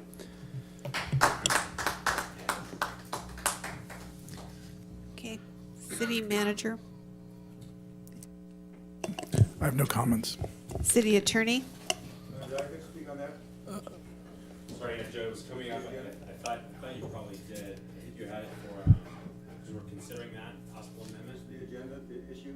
Yeah, you're on the next.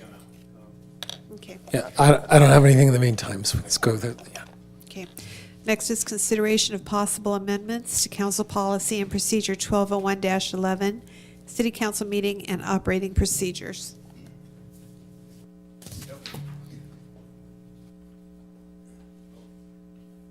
Ken Nielsen, followed by Bill Hart, and then Joe Janis.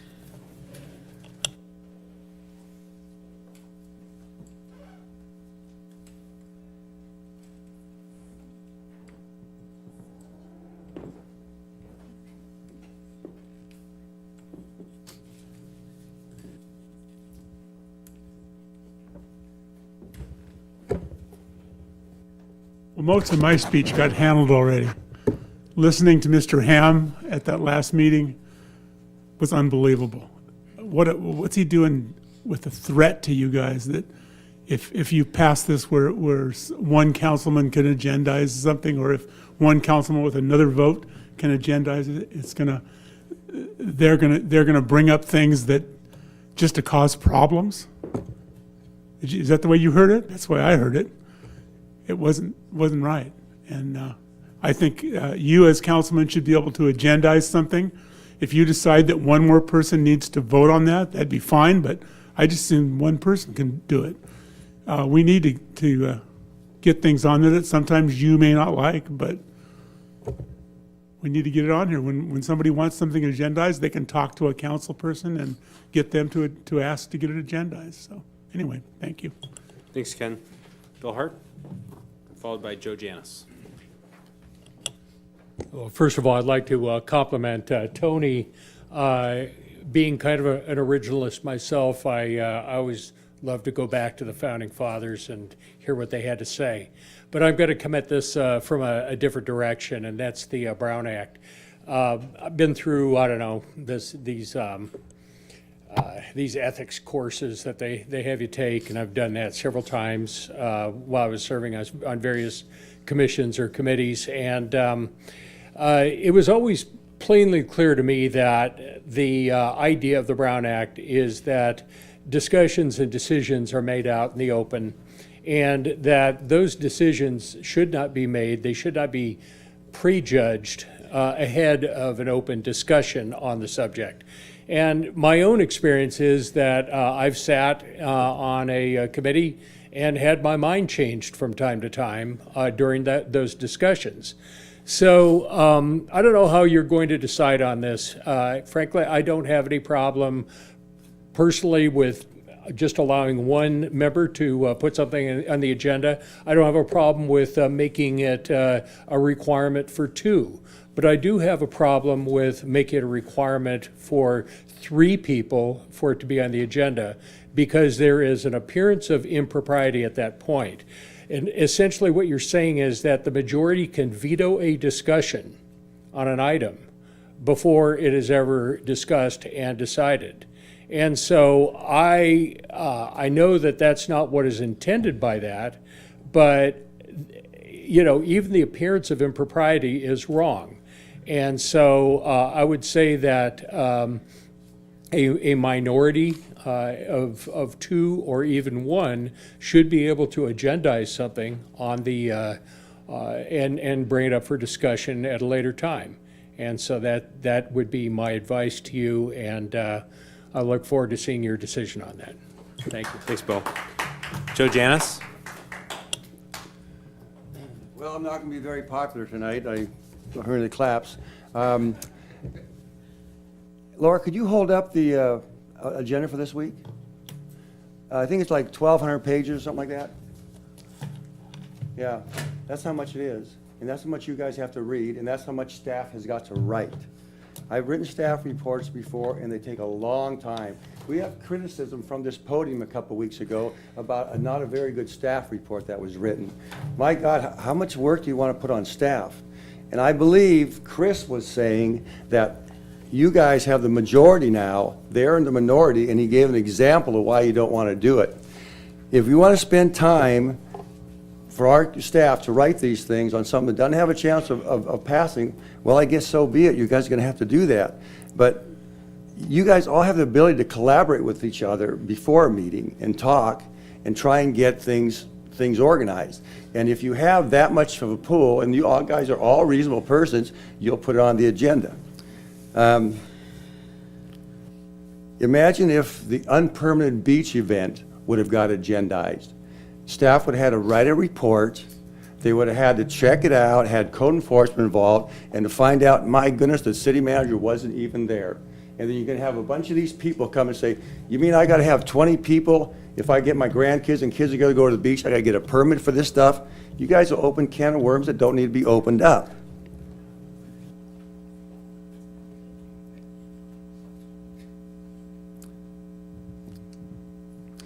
Like a few weeks ago, or a month ago or so, someone said, you know what, we ought to get rid of some staff people and hire more deputies. So now you want to get more staff people and have staff be able to make all these reports? You guys got to really think of what you're doing here. So I want to tell you, I think you should stay with the 3 people. And I think you should think long and hard about this and talk to all our staff members to see how much time and effort goes into these reports. You guys can talk with one another, and you could get 3 people to put something on the agenda that you think might be borderline. That's all I got. Thanks, Joe. Any other cards?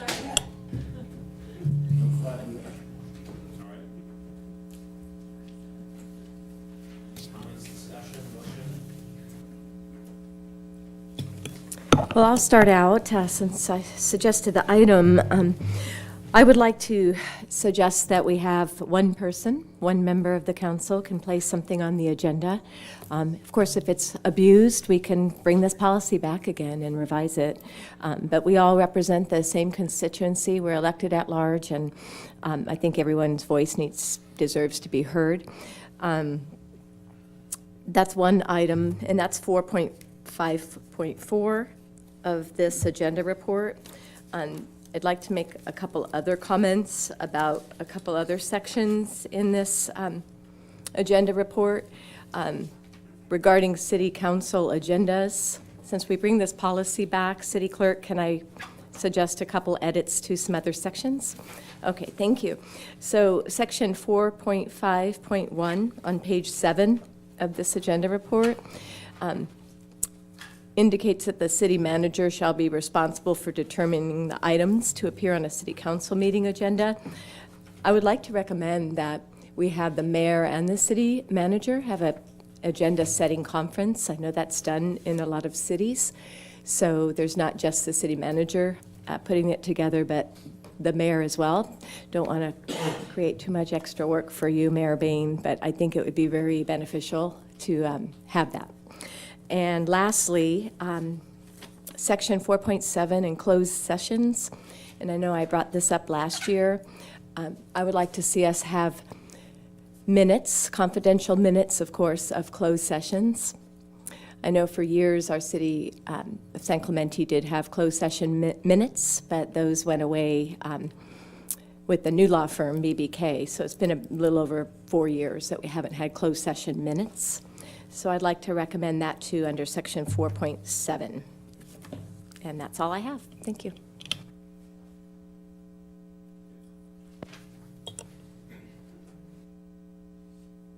Councilmember James? Okay. So I'm coming at a little bit different angle. So I think I was the one that originally agendized this over a year ago, and I suggested one person. And I think, Laura, your sort of points are good in that the minority should be represented. That was my intention. But in looking at this, I've looked at a lot of other cities, and Dana Point's the only one that I'm aware of that allows a single council person to put items on the agenda, and what they do is they allow that council person to do so, but they have to prepare the staff report. And it's more of a study session. That way you don't have staff time that gets taken up with the issue of writing a staff report for a bunch of different issues that maybe aren't going to go anywhere. So I want to suggest a middle ground, because that seems to be what my reputation is becoming, is I'm the middle ground guy. Let's go for 2. And I think what that does is it does allow a minority to get things on the agenda. It at least respects staff time and provides that there's at least 2 folks that want to discuss the item. And look, I think we're all adults at this dais. We can figure out how to get that done and represent the people without wasting time. So I think that would be a good middle ground. It is going to be more work for me to take on a conference, but I'm willing to do that if the council thinks that that would be productive, and if the city manager would like to do that. I think I could do that as part of my briefings or in calls. So I'll do my best to give it a try, and if it doesn't work out, I may be coming back to you folks and saying, this is not working out, and we can readjust. The third item, the minutes, this is where the lawyer side of me takes over. I think that would be a really bad idea, and the reason is anytime the city gets sued, the first thing that a law firm on the other side is going to do is request our confidential minutes. And my concern would be, because I've done it, I've done that as part of cities that do that, and that's the first thing I go to. And I think what happens, or has a tendency to happen, is people start being as free and open in closed session, and I think that would be a bad thing for us, just to have that threat looming out there. And I've seen cities lose battles on releasing those minutes, and it's been devastating to them. And that's my word of caution with that. And so, having been the lawyer that sues for those, I just have seen them get used for, not to say I use them for bad, but I've seen them used for bad things. So I just throw that out there. I understand why you would want to do that, and I think there's valid reasons for doing that. But I just caution that once we go down that road, it's going to be a target of litigants, and God knows how many of those we have. So, Mayor Bain, I have a couple of things.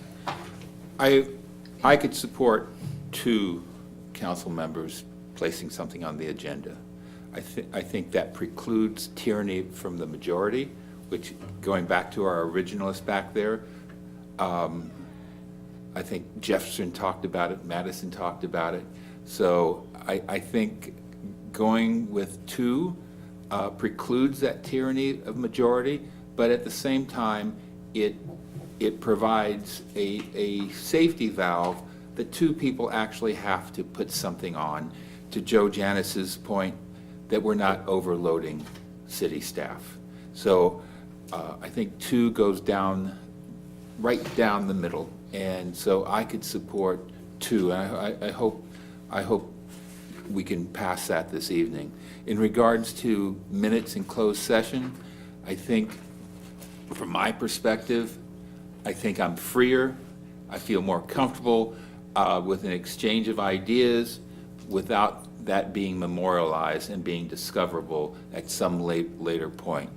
So I would be against minutes for the closed sessions. all right.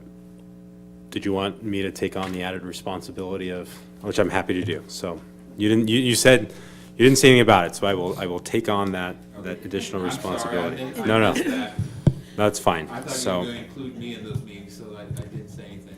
So I just want to commend Councilwoman Ferguson, or Mayor Pro Tem Ferguson, for pushing this. I think it needed to be done. So thank you for being tenacious, but hopefully you'll sort of accept the middle ground. And I think it is right to represent the minority, and I think Chris was I don't think he meant what he said. I don't think he's going to try to waste time. I think he was advocating a position. I hope he won't. I hope Councilmember Ward won't, but I know that we can all work together, and I think this is ultimately the right call, and will be good for the city in the long run. My 2 cents. So I'm just trying to think how I'm going to write, thinking ahead. So the mayor and city manager together come up with the agenda. What if there's a difference of opinion? Should I go there or not? Don't go there yet. Okay. I think we'll try to work out, I don't know, Mayor Pro Tem, did you have a thought on that? How you've seen it done in other cities? I think you said there's some examples. I have no experience whatsoever. Agenda setting conference, so you can have, what's really helpful, and I've seen this in other cities, there's an ongoing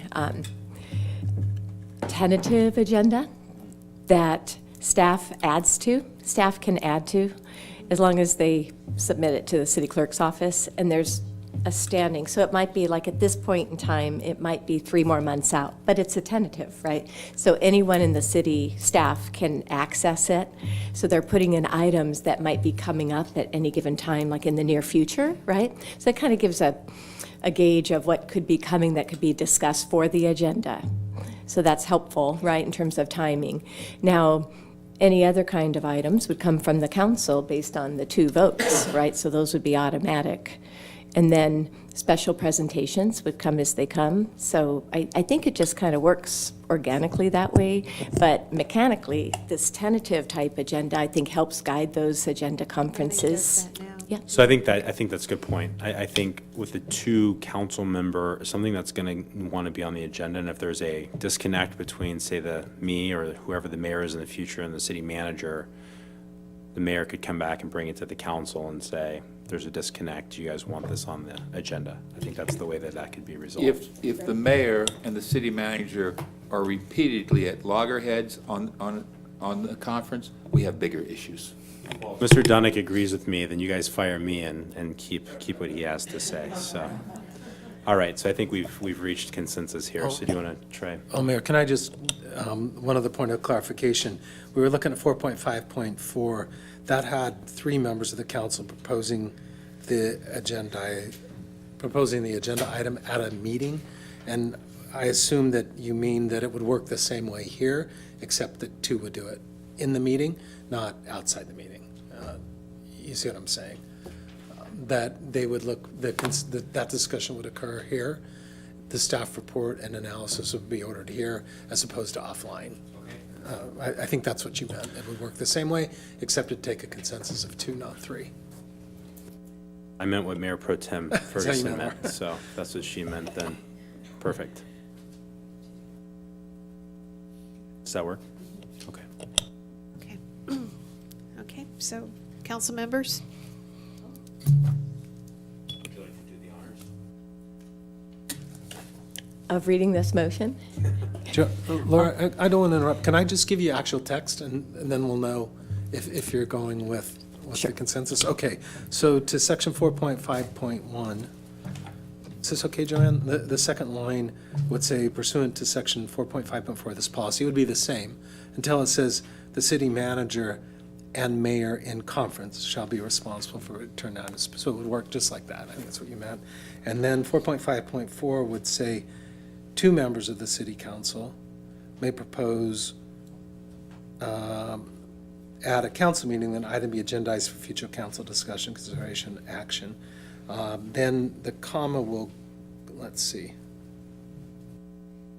period, sorry. Let me figure that out. May propose at a meeting that an item be agendized for council consideration, and/or action. Oh, I know. Subject to notice and hearing requirements, period. The item shall be agendized for a future meeting and notice is required by law. Is that all right? So you would strike if it's supported by a majority vote, and it would say, comma, subject to notice and hearing requirements, the item shall be agendized for a future meeting and notice by law. Okay, thank you. Thanks. I think we got that crystal clear now. Sure. Okay.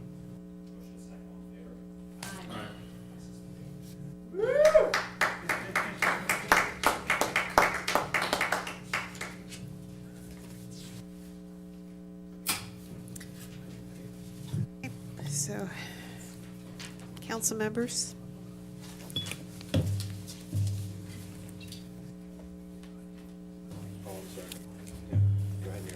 Oh, thanks, Mayor Bain. I just have one item to request to place on a future, either the next or the meeting after next agenda, for consideration of agendizing the regulation of gas-powered leaf blowers. Do I have a second? Second. Thank you. There's two.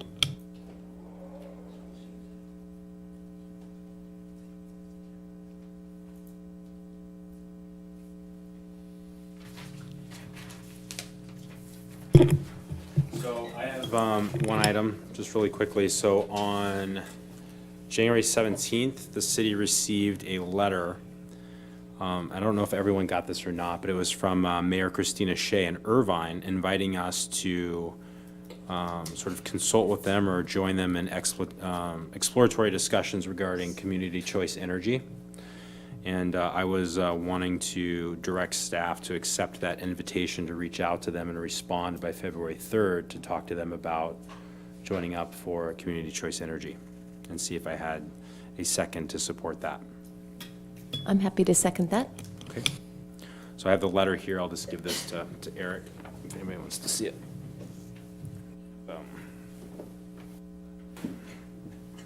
That's all I have. I have a couple things. One of the things I would like to have city staff look at is look at mass feedings that we see at North Beach and other areas in the city. I think we need to look at how we're going to regulate that. I think just a couple things. Food handlers permits for those handling food and giving it out at North Beach or wherever. I think they should be subject to their inspection of their kitchens, just like any vendor would be. This is not about us trying to limit them feeding. This is about us promoting food safety among the vagrant population we have in San Clemente. And I think it would be wise for us to look at a ordinance that would regulate the feeding of the campers that we have in the city. And if I could have city staff take a look at that, if we could formulate some sort of ordinance, I would greatly appreciate it. Second thing I'd like to look at is those city employees that are unvested or new employees coming into city employ. What would be the financial impact of putting them on a 401k rather than being on the PERS system? And what would be the impact in recruiting quality employees? I'd like to look at that. And then the third thing I'd like to discuss, Assistant City Manager's son and myself today met with the President and Executive Director of the Association of Orange County Sheriff's Deputies. We actually walked them through our proposed new station. They were very excited about it. They really are very happy that we're doing this for the deputies. Unfortunately, the contractor, or the consultant, I should say, wasn't able to get the figures to us tonight. Eric is working diligently on that. We'll have some figures on that in the next meeting. But just to keep in mind, we're looking at the second floor of the current City Hall. Eric, how many square feet is that? Just a little shy of 12,000 square. 12,000 square feet. We're going to put a fitness center in there, a sleeping quarters, male and female, bunkhouse as they call it, and also state-of-the-art locker room for our deputies. This is about us showing our appreciation for the Orange County Sheriff's deputies that work here in San Clemente, and also my ulterior motive is to make San Clemente an attractive place for them to come and work. Mr. Mayor, that's all I have. Thank you, sir. Okay, and sorry, real quick, So Joanne. those first two items, the food handling regulations and the possible 401k for non-vested employees. Did you want that agendized? That was a request, right? Yeah, that was a request. Okay, Yeah, I'm not looking to agendize that yet. I'd like to see, Go ahead. I'd like to see what the financial impact would be and what the impact would be, proposed impact, not proposed, but what concerns we would have in recruiting new employees. So can I suggest then, instead of agendizing that for an item for action, we do a study session on it? That's exactly what Well, I'm asking. and if I could, Councilmember James, what we would do is we're going to have a pension paper as part of the LTFP, and per our discussion today, we could have that discussion during the LTFP workshop if that's satisfactory to the council. That's satisfactory to me. Thank you. If I could, Mayor, similarly, I think we've done a white paper on what's on the books and what could be on the books with regard to group feedings. So we can get you that, and then if you want a day like that and act on it to amplify that, Mr. James, we could do that. Is that, because I think we put a survey together before, and we can That's get you that acceptable to me. work. Yeah. Thank you. Okay. Okay, so sorry, I had one other item, maybe two related, but the Cordoba site that has been,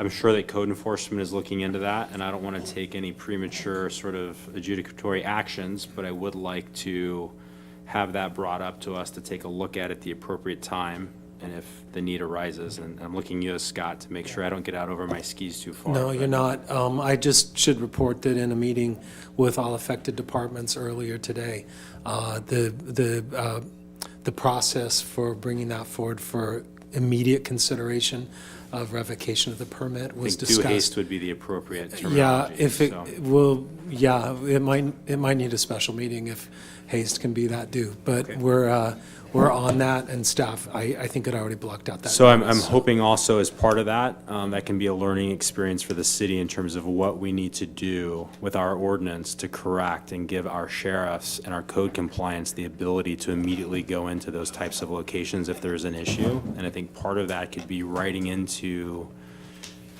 any agreements or requiring them to write into any agreements that they're waiving the ability of code compliance to immediately go in. So Absolutely, yeah. if there's suggestions that could be brought back for how we can deal with that and working in conjunction with code compliance and OCSD, I think we need to clear up those issues. Yeah, thank you, Mayor. We're looking at that. We discussed that landlord-tenant relationship and what might have been weak in this one, and those will be corrected and required as conditions of lease. You're familiar as a council with a 3 strikes process to have a permit revoked. Your ordinance also includes one big strike revocation opportunity for the city, and that's the one that will, not to steal code enforcement's thunder, but that's the one we'll be invoking when Sure. necessary. I'm just concerned. I just don't want another situation where the residents are calling OCSD and code compliance out, and we don't have the ability to lawfully. Like it's get not our house. Yeah, if that onto the happened, then we're property. going to figure that out. So I think that needs to be buttoned up as part of our, I'm looking for recommendations back to us so we can take appropriate action. Okay, all right. So a motion to adjourn? There is one ordinance to adopt. Oh, that's right.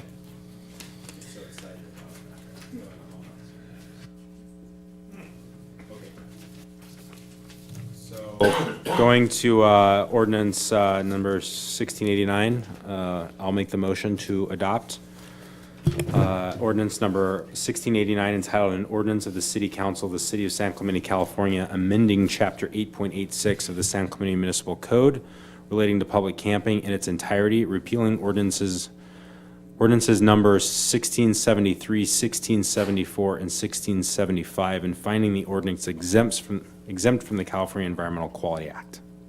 Do I have a second? Second. So motion and a second, all in favor? Aye. Passes 3-0. Now do I have a motion to adjourn? Motion to adjourn. You have to read the whole thing and give us the dates. Right.